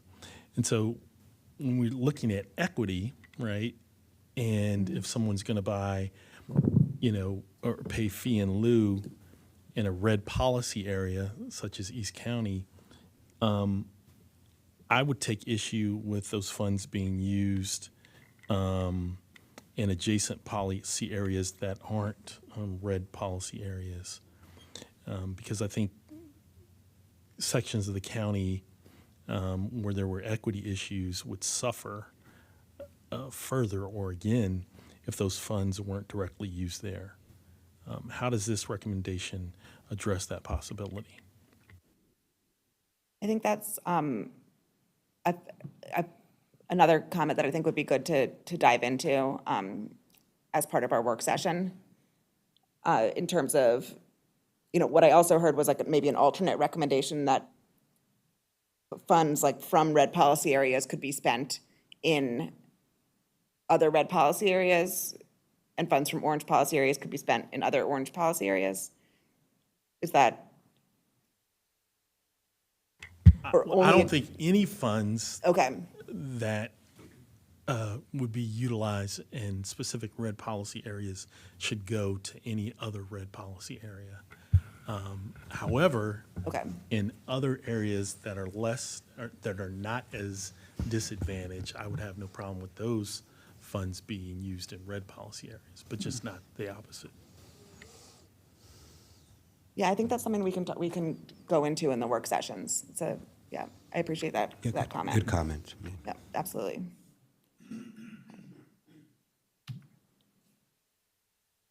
Right, LATR exemptions. As a policy document, the GIP is one of the ways that we can further our county goals. And a way to do that is to exempt certain desired uses to make them more financially viable. Today, affordable housing units receive an exemption for these fee in lieu or mitigation payments in proportion to the amount of affordable units one is building. Our recommendation is to expand that so that it also includes constructed improvements. So it doesn't really make sense to exempt mitigation payments, but not to exempt a constructed improvement. Our second recommendation is to provide a similar exemption for multifamily units with 3 or more bedrooms from both, again, offsite mitigation, construction, and payment. This is a proportional exemption, so a development that came in with 100 units would, and with 30 of those being affordable, would still need to provide mitigation equivalent for 70 of those units, but not for the 30. So, and quick question. I love the recommendation. What happens if an off-site improvement is really, really needed, but it's say it's a primarily affordable housing development, and for equitable reasons, you would really want that adjacent off-site improvement. Who would pay for it? So it would never be done, or would someone else pay for it? That would be, the public sector's role to come in and provide that, as most of our infrastructure is built through the public sector. That would be an example where the government would need to come in and make that improvement. Okay, but so someone would have to advocate for that, and so that we would probably put in our development plan that needs to be done by DOT or DPS, for example. This is an example. When we approved the project at Forest Glen in Georgia, right, where part of the LATR payment was to go to do a traffic light, I think it was, right? So suppose that traffic light's really, really needed, but the developer is not required to pay for it. Would we just insist that the county has to pay for that in order for that project to move forward, or how would I'm just out of curiosity, how would that work? I suggest, can I answer that? Because this goes to coordination. Most of these, if it's not paid by the developers, I think it falls, if it is in public access, especially most of the offsite is public, falls on probably DOT, okay? That's what I think.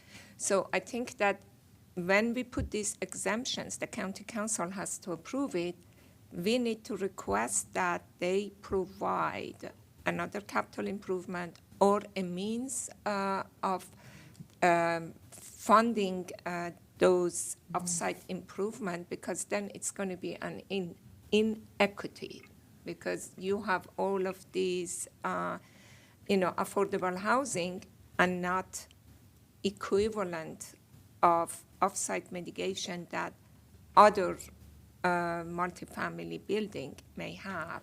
So we need to get a commitment from the county council for provide a funding tool process. It could be a capital. I think it's going to be a capital. So maybe they have to create a capital, a CIP to accompany this request. I think that's a really great point, Commissioner. And one thing, that's an idea that we've sort of been batting around internally, is how to sort of make up the deficit that we have. Obviously, a number of competing policy priorities here, where the intent of this recommendation and the existing exemption for mitigation payments is to make it easier to build affordable housing, which is a goal of the county. At the same time, we've adopted Vision Zero. We want to build out the safe transportation system across the county. And if we're reducing the requirements for certain types of development to do that, there's obviously a tension there that the public sector needs to make up, to essentially subsidize the affordable development that we want as a policy goal. So I think at the work sessions, we can have additional discussion about ways to do that, either through the CIP process or otherwise. Or maybe some other quasi-fundings that are available for affordable housing. We have an expert here, James is here. Maybe some other quasi-government agencies that provide funding for affordable housing can partner with this.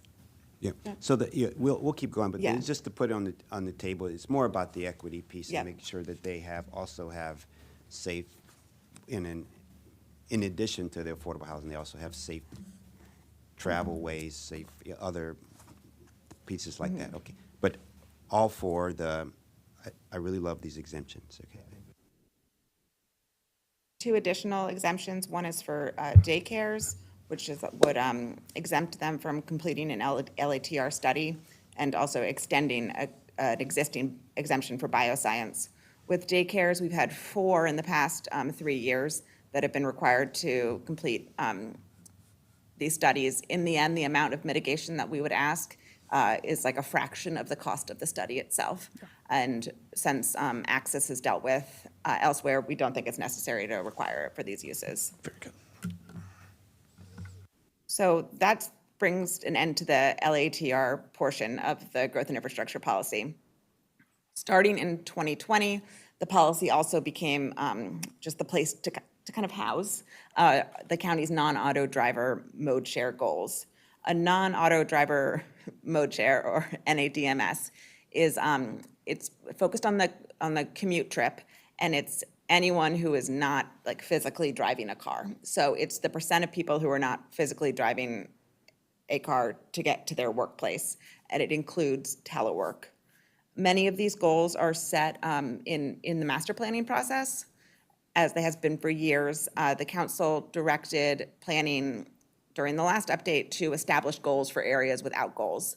And planning did that for most areas. There were some that ended up, for one reason or another, not having a goal. As part of this update, we're filling in places that didn't have goals and also updating them. We've created some new policy areas in terms of breaking up different areas into separate ones. So we've established goals for those. The goals are something that we monitor, and it's also for areas that are transportation management districts, those goals help. Those are like goals that are kind of enshrined in the code now, because developments need to do things to meet those goals. So the goals we have here for the new policy areas were determined based on the existing goals for the area, as well as we looked at commuting data from the 2019 American Community Survey. Can I ask a question Yeah. here?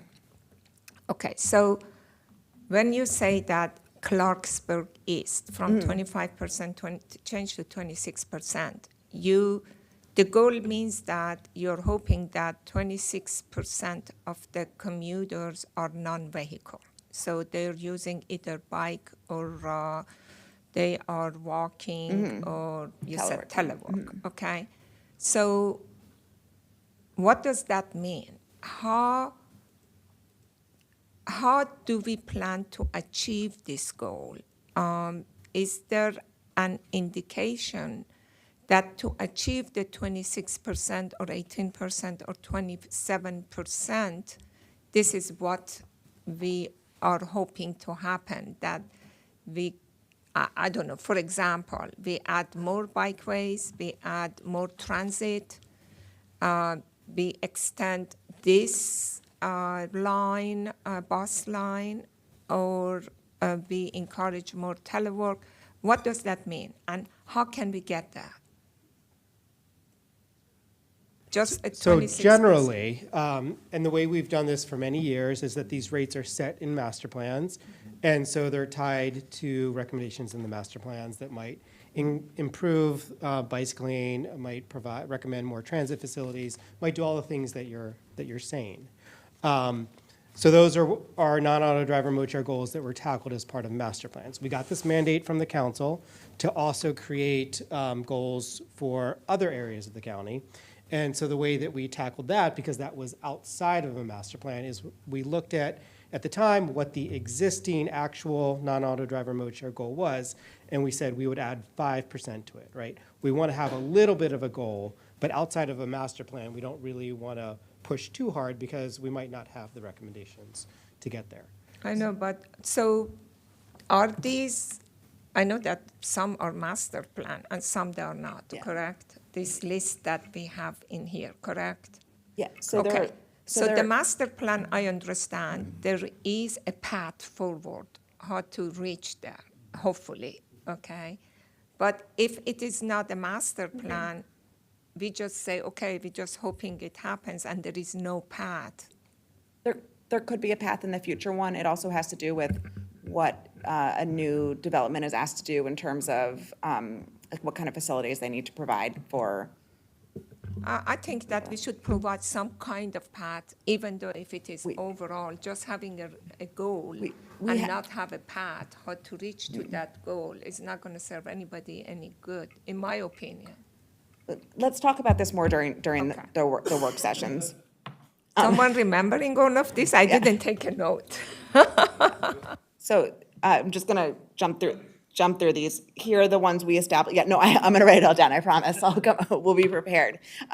Here are the ones we established for for areas without goals, and then here are the ones that were changed in master plans. So we've also made some to the policy itself. Again, this policy has been around for a while. When we looked at it, we realized there were a lot of sections that were out of date, that were no longer relevant. So our team, carefully looked at every line of the text and removed sections that are no longer relevant, took out outdated or no longer relevant terms, references, and provisions that have been superseded. We really just cleaned up the code, the policy itself. As I said before, we'll be back after November, after the policy update, after the new policy is adopted by County Council, and we'll bring a reorganized and updated LATR guidelines document. And the goal, again, here is to really make it easier to follow, easy to understand, provide guidance, answer questions, and reduce duplicative and contradictory language. So last but not least, our last recommendation is really not something we can address in the policy, but it's something we hear from our stakeholders a lot, and that we want to continue having a county conversation about. Our recommendation 18 is to continue to work with State Highway as well as our state delegates to help codify SHA review times. This is a recommendation that came out of the 2023 development review work group, and would be really helpful to get the timelines between the county and the state to match up to prevent delays. And that we'll also continue working with SHA to clarify their expectations for development review, particularly in red policy areas. So that brings us to an end to the transportation recommendations. And I'm going to hand it over to Lisa. Well, I just want to take a sort of a time check here. How are you guys doing? And you're good for another, what, 30, 40 minutes? Or do you need a 5-minute break now, 2-minute Do a break? break. Let's do Let's do a break, yeah. Yeah, okay, so we're in for a 5-minute break. Great. We have like 30 more slides left. Okay, thank you.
We're back after a short break, and we'll resume with the impact tax working draft recommendations.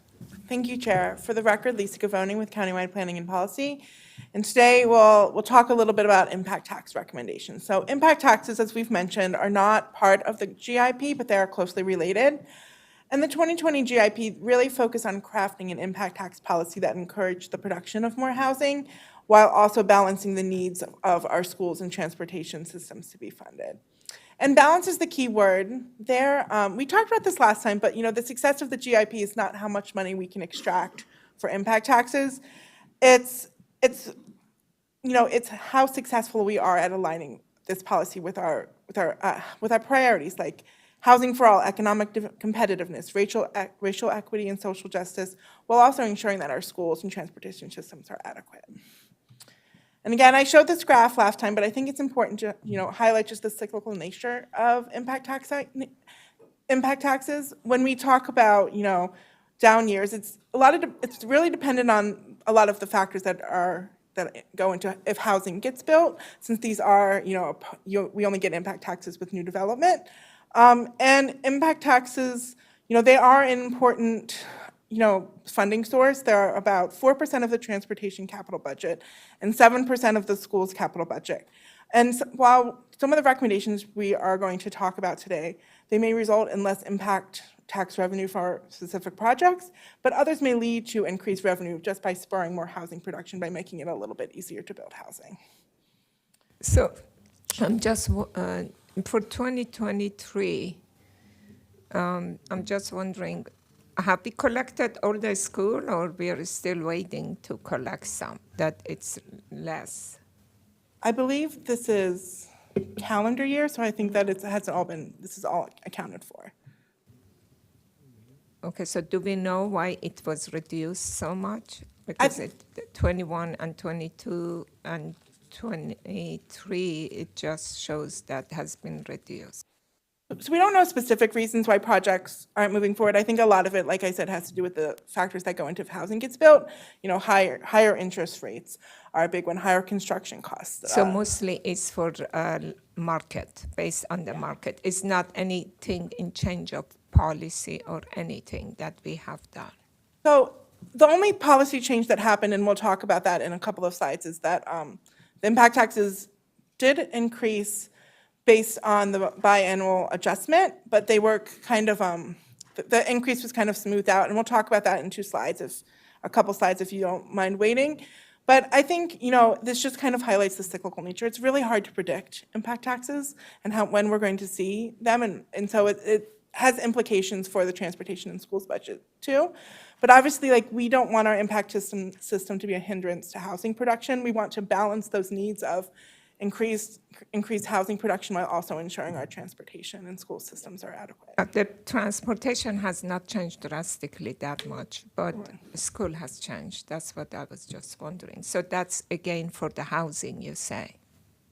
So it could be an indication of lower housing construction then. Right, and if I'm thinking back to the building permit work that we've done for local housing targets, and 2023 was a little bit lower than 2021 and 2022. And 2020 was a down year compared to 21 and 22. So maybe that's something that we can bring forward with the yeah, it's good to see that what happened. Looks like that we are trying to increase housing. If that's an indication of decreasing, we want to know why. Right, you're right. And so I also showed this graph last time. When we talked about recent policy updates for the GIP, we have been applying a context-sensitive framework to the impact tax system to help focus growth by introducing transportation policy areas in 2016 and school impact areas in 2020. And here we see the total development fee range by county in Maryland. And so adding up the different types of fees, school and transportation, but some other jurisdictions have other fees, community college, for example. And then it's just totaled up into the total amount.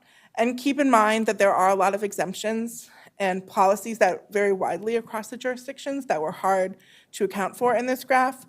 But one thing you'll notice, and it's pretty obvious, that Montgomery County has the biggest range of impact taxes, and that's by design.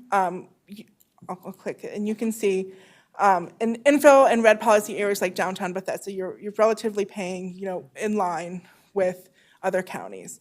It's when you really go out to the orange and yellow and green policy areas and the turnover impact areas that you start to see that it's coming out of bounds with other counties.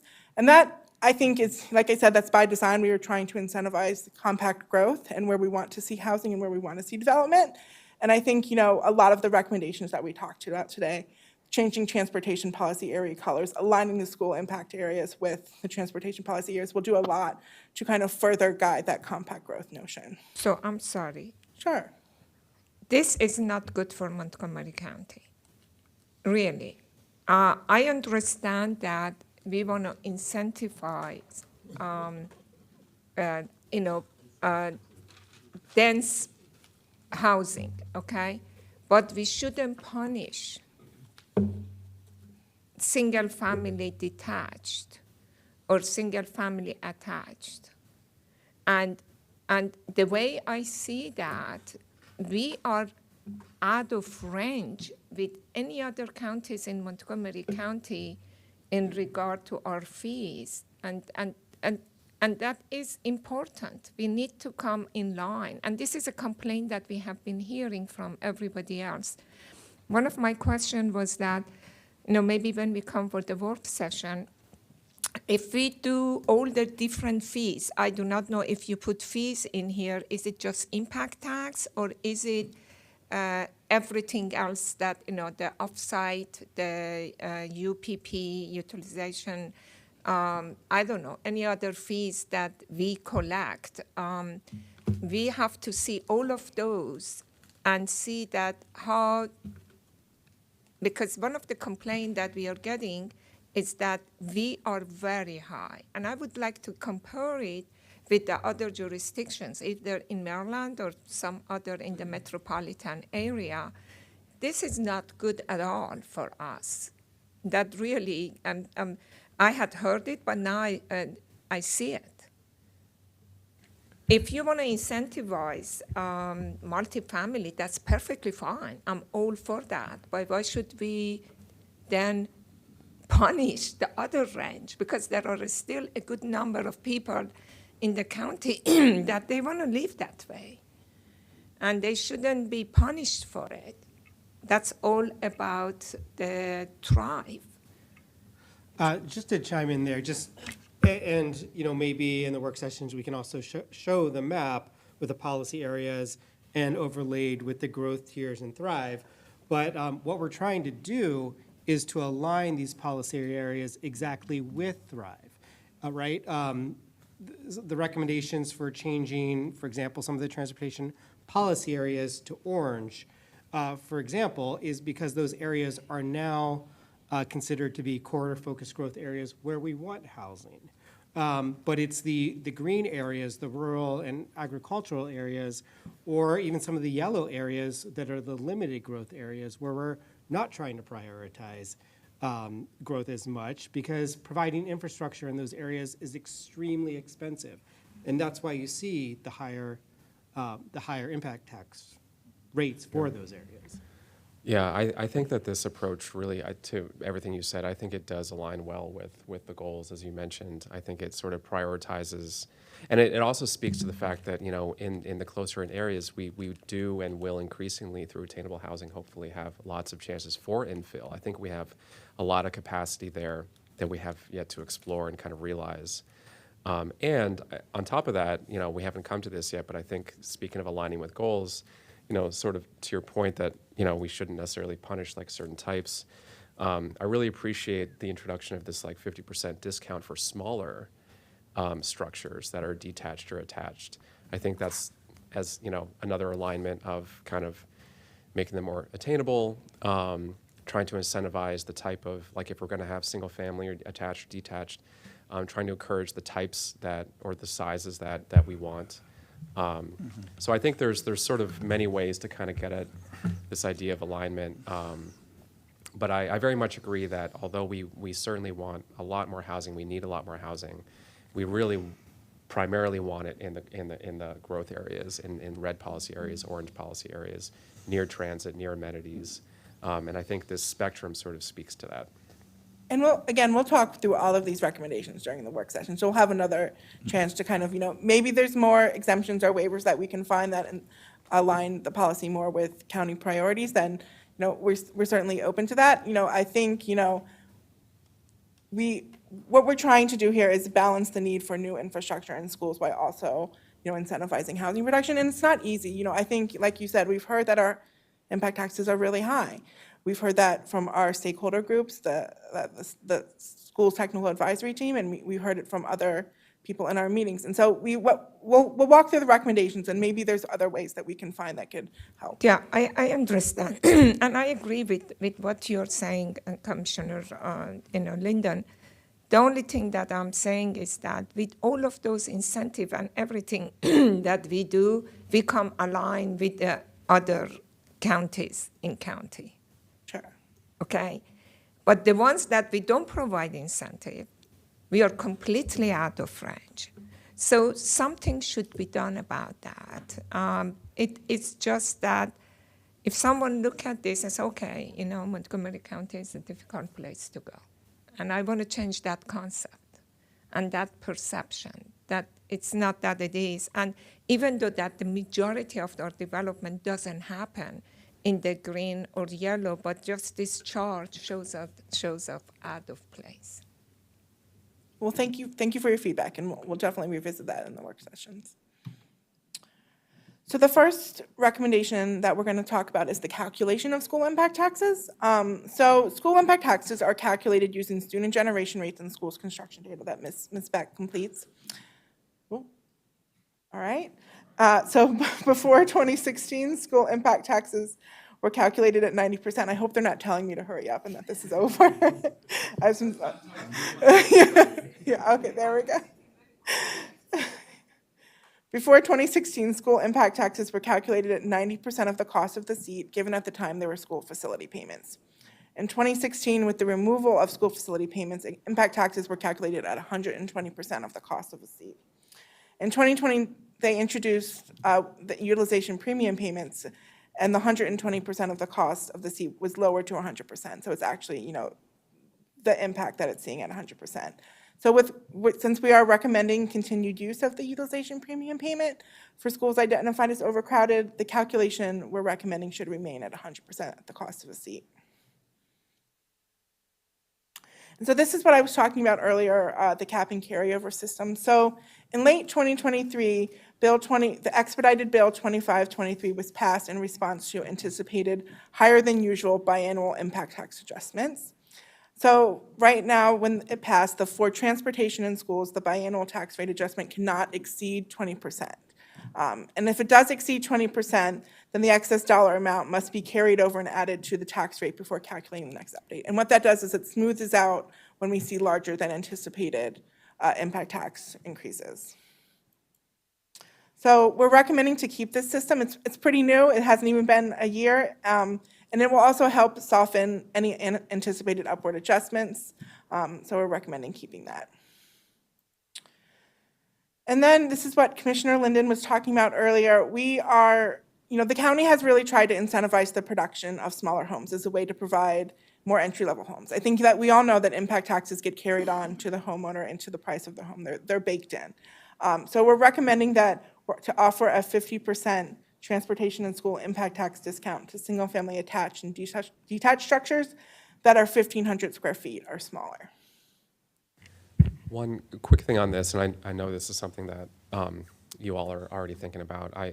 It'd be interesting to, as we talk more about attainable housing, it'd be interesting to see how we can think about broadening this to sort of tee up that initiative kind of if and when it moves forward. Because I would hate to get into a place where, we're often running with attainable housing, and for the first year or two, there's sort of this lack of consistency. It's like we're sort of Right. over prioritizing again single family homes, even if it does get changed in through code at some point with council. So if there's any way, and we can revisit this, but if there's any way that we can kind of use some language that can speak to the potential of other types here, I think that would be a good way to kind of tee up attainable. So next week, when we talk about attainable housing, we're going to talk about adequate public facilities and how they work, and also impact taxes. So we can revisit it there, and we can also revisit it when we go through the work session. I think that, is a great way of like aligning the two ongoing county policies. Okay, great, thanks. So desired growth and investment areas, they include specific Metropolitan Washington Council of Government designated activity centers and a 500-foot buffer around existing and specific planned BRT lines. DGIAs, they give a 40% transportation impact tax for orange policy areas and a 32% discount for yellow policy areas. And they were created in the 2020-24 GIP update. You can see on this map where they align, they're generally up the 270 corridor and a lot of down county. But we are recommending to remove this exemption with the changes that we're making to the transportation policy areas. A lot of what I was attempting to be incentivized through the desired growth and investment areas, we are actually doing through the transportation policy area changes. And so we think, this is also another boundary that complicates the policy. So we think it's much simpler just to change the transportation policy areas to align with the Thrive growth corridors.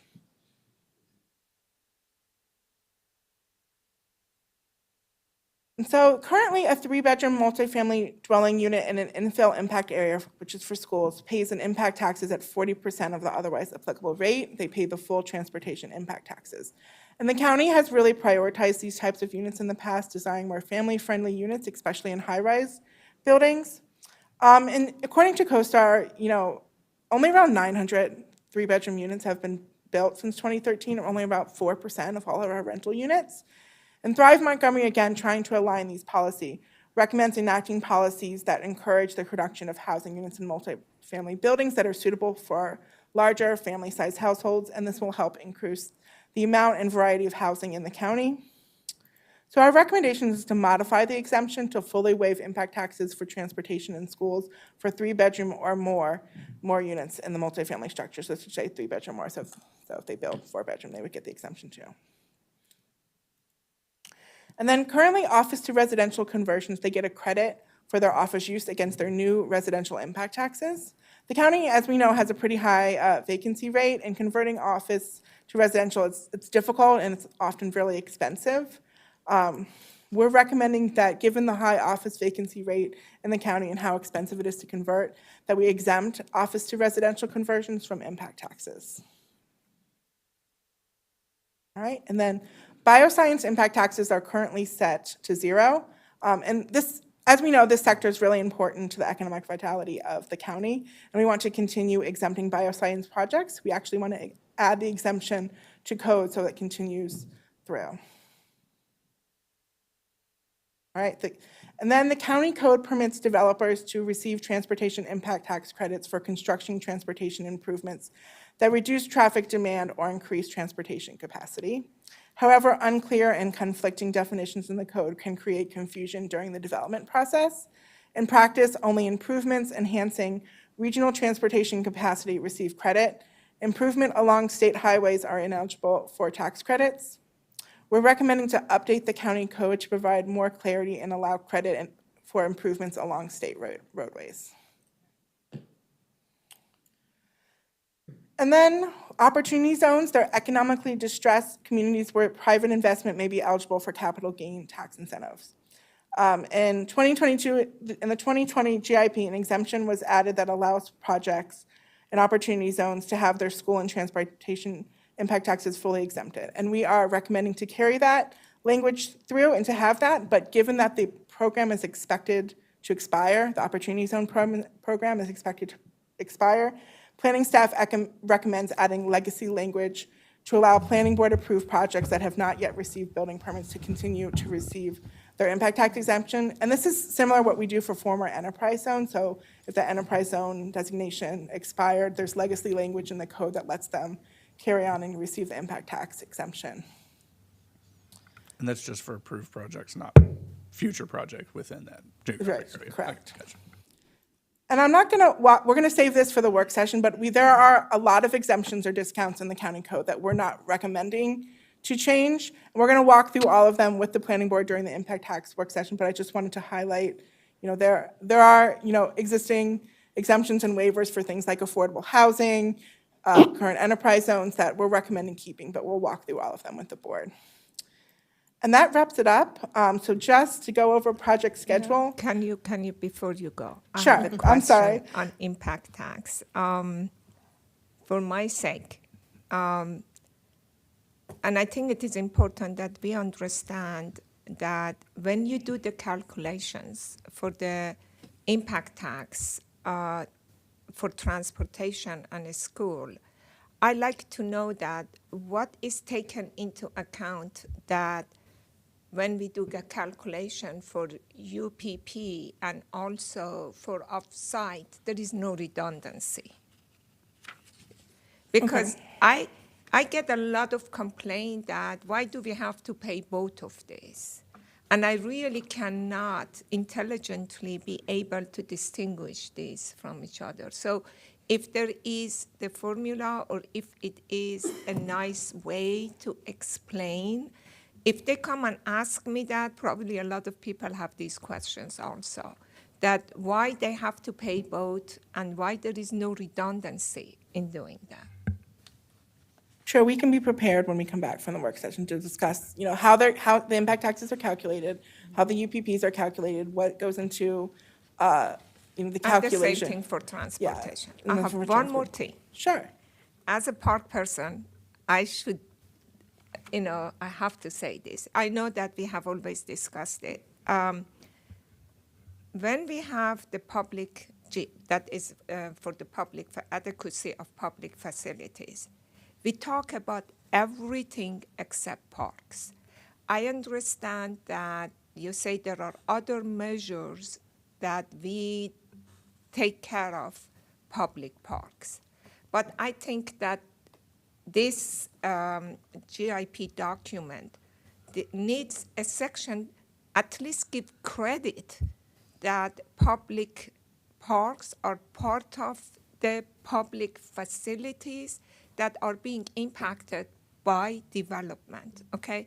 The same way that you're talking about transit, sewer, water, schools, transportation, there is no mention of public open space and recreation.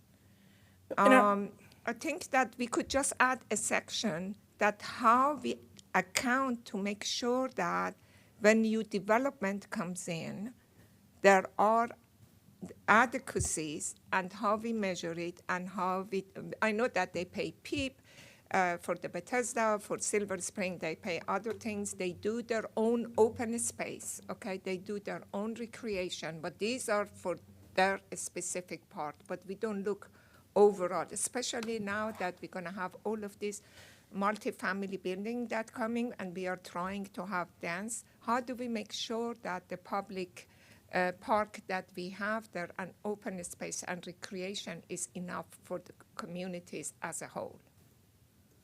Sure. In the appendices, we did work with parks to have a section about parks infrastructure. We will make sure that everything that you mentioned is included. We worked with park staff on that. I think it should be a section, at least a paragraph in the, not just appendices, in the GIP that gives credit to public park and recreation as another entity for public facilities. Yeah, schools are important. In my opinion, parks are as important. Yeah. We can continue to give some consideration to that and then and talk about it in a future work session. Something at that kind of high level, the acknowledgement of it in the same way that we acknowledge the fire and safety in the exactly. Right. And how do we account for it? Because you say that for public safety, it is, you talk to the fire unless they request or something. For the same thing for water and sewer, we have some tools that we do it, but how do we do it for the whole county? Because this GIP is for the whole county. Okay, we'll give some more thought to this and talk to our friends in parks and see what we can potentially, put out there. So. So just to recap, Ms. Buckley mentioned, the schedule at the beginning. We are going to hopefully get a motion today to set the public hearing, and then we'll have the public hearing, we'll have work sessions over the summer. We'll transmit to the county council by August 1st, and then enter into work sessions with them, hopefully for an adoption by November 15th. We do have a couple of changes from the working draft that we would like the board to agree to allow us to make these changes. The first on page 27 is to revise Table 8 to add standards for Clarksburg East and Fairland Briggs Cheney. On page 41, to revise the map for desired growth and investment areas. Page 43, revise the map for opportunity zones. In Appendix G, GIP outcomes, replace the section header, change to transportation outcomes to school outcomes. And for Appendix F, replace Table T2 LATR intersection congestion standards to reflect recommendations. And finally, for maps 1 through 59, replace maps to remove transportation area classifications and modify the colors. I think there's also a few errors, and we'll make sure Right. to address those as well. Yeah, it's typographical errors, yes. So we're at the end. Planning staff is requesting a planning board motion to accept the working draft of the growth and infrastructure policy as the public hearing draft of the 2024 growth and infrastructure policy, to set Thursday, May 23rd as the public hearing date, and to transmit the public hearing draft to the county council as the staff draft of the growth and infrastructure policy, required to be submitted by June 15th per county code. So if no, if there are no other questions or comments, do I have a motion that accommodates these three items? Yeah, move to accept the working draft as a public hearing draft, to set the public hearing date as Thursday, May 23rd, and to transmit the public hearing draft with the edits discussed to the county council. I second. All in favor?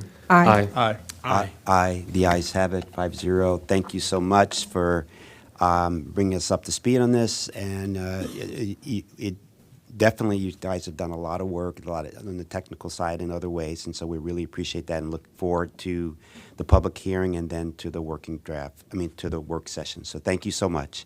And this ends the morning session. We're going to take a 15-minute break and come back at okay. Okay. All right.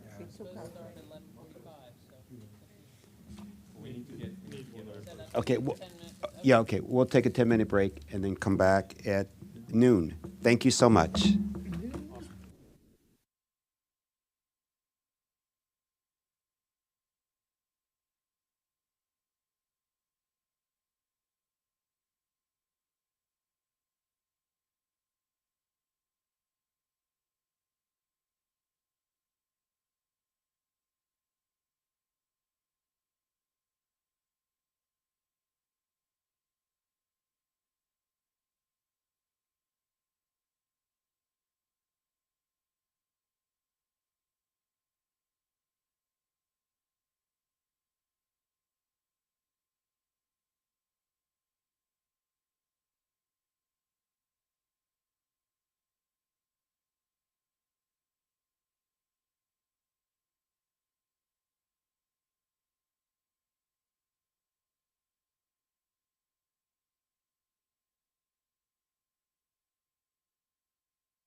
Good afternoon. We're on item 5, our last item of the day, review of proposed updated Montgomery County growth tier maps, where staff is recommending transmit the proposed updated growth tier maps to the county council to amend the current map.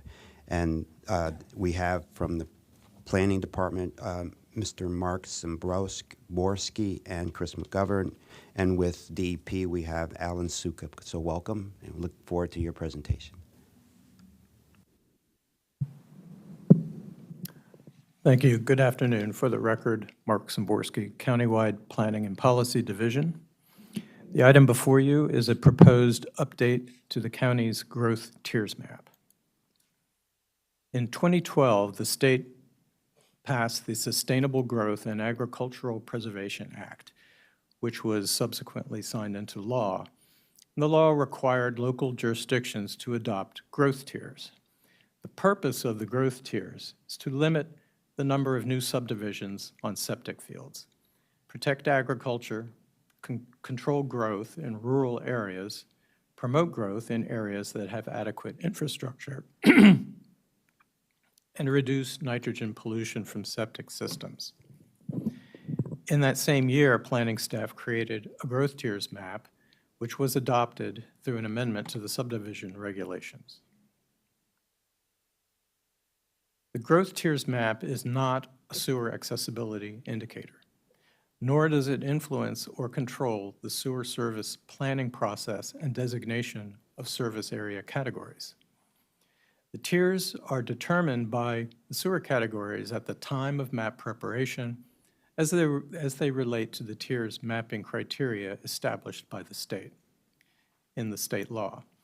The main purpose then is to limit the number of new developments on septic systems by not allowing major subdivisions on septic systems in Tier 4 unless a jurisdiction qualifies for a Tier 4 exemption.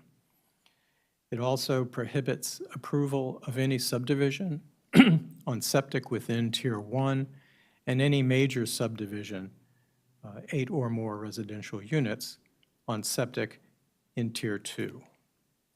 A Tier 4 exemption requires an average build-out density of no more than 1 residential unit per 20 acres.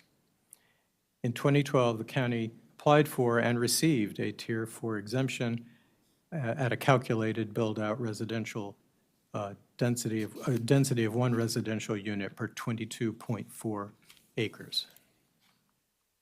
There are 4 tiers. Tier 1 are areas currently served by sewer.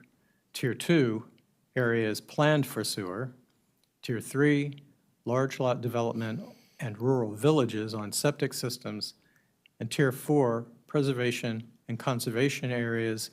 And in Tier 4, where there is sewage to be managed, it's done, as in Tier 3, by septic systems. Under Tier 4, residential minor subdivisions, 7 or fewer units, can be served by on-site sewage disposal systems. No major subdivisions, 8 or more residential units, on septic systems are permitted unless a jurisdiction qualifies for a Tier 4 exemption. Can I ask you a question here? Yes. So to understand exactly the last bullet, so if it is anything under 8 is minor, can be done on Tier 1 and Tier 2? Are we just talking about large subdivision? Because if you have Tier 1, if someone wants to build 1 house or 2 houses, there is a lot that they can build it, correct?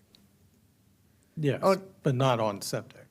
Can't have sewer and septic in Tier 1. Oh. The Tier 1 currently has septic, so, or are they already filled? There is no more space for Tier 1? Alan Sukup with Montgomery County DEP. For the record, when we're talking about Tier 1, Yes. should be talking about properties that have access to existing sewers, public sewer systems. So any subdivision that's created under Tier 1 should have access to public sewer, and there's no need for septic systems. Oh, so when you say sewer in here, you mean public sewer? Yes. Yes.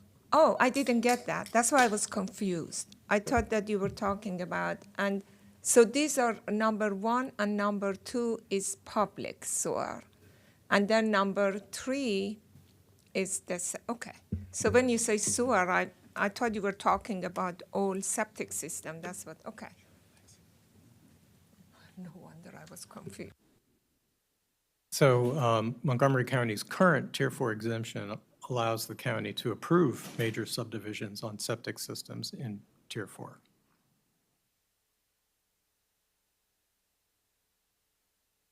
As I mentioned, the growth tiers were adopted through a subdivision regulation amendment. The text of that is in your packet, and it specifies the requirements that the planning board must adhere to with respect to the growth tiers. It states that the official county growth tier map is the map found on the planning department's webpage. And it specifies 2 ways the tiers may be amended: an amendment to the general plan or an amendment under Chapter 50, Section 10.7. Planning Department have worked closely with DEP staff to update the current map to reflect sewer category changes since the original map was adopted and to correct inaccuracies in the original map. We also work closely with MDP staff to assist their required review, under the law, required review of the updated map. After the MDP review of all the changes and responding to their feedback, they have concurred with the updated map and have confirmed that the county continues to meet the Tier 4 exemption criterion with the updated map at an average build-out density of 1 dwelling unit per 22.7 acres. And they have confirmed that this will allow the county to continue to approve major subdivisions on septic systems in Tier 4. This is the current growth tiers map, and Tier 1 is the dark gray, Tier 2 is the light gray, the yellow or very light green is Tier 3, and the bright green is Tier 4. This is the proposed updated growth tiers map.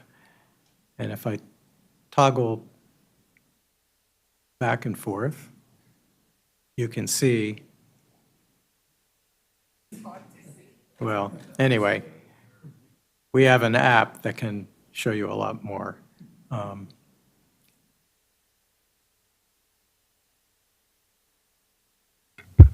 we go back real quick, just out of curiosity? Sure. So sort of northeast of what's Rockville there, where that green Tier 4 comes down between a lot of Tier 1. What is that? What is going on there? That there's that's so much sort of in the to the sort of that would to be the northeast of Rockville. Yeah. That's parkland. That's park. Oh, Yeah. That's okay. That's Rock Creek. All right, gotcha.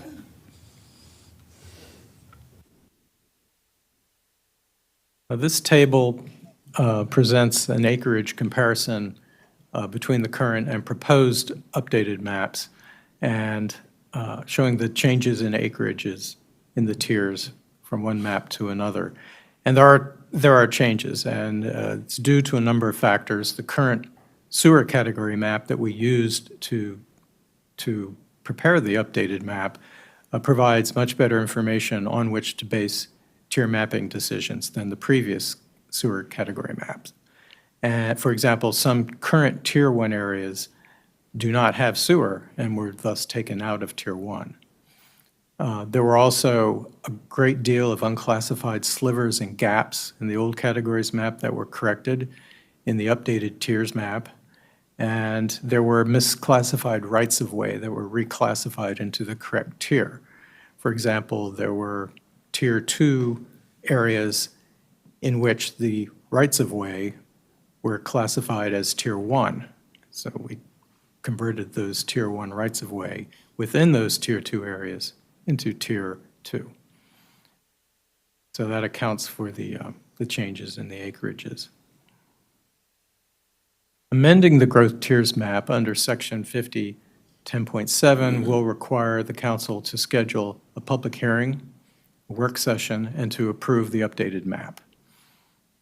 After the council approval of the updated growth tiers map, planning staff will replace the current online growth tiers map with the approved updated version, and that will complete the update process.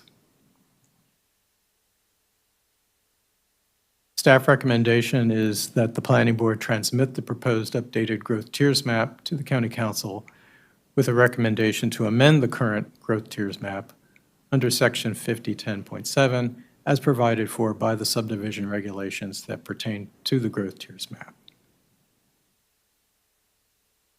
As for next steps and the tentative council schedule, council staff has proposed the following tentative schedule after receiving the planning board's recommendation.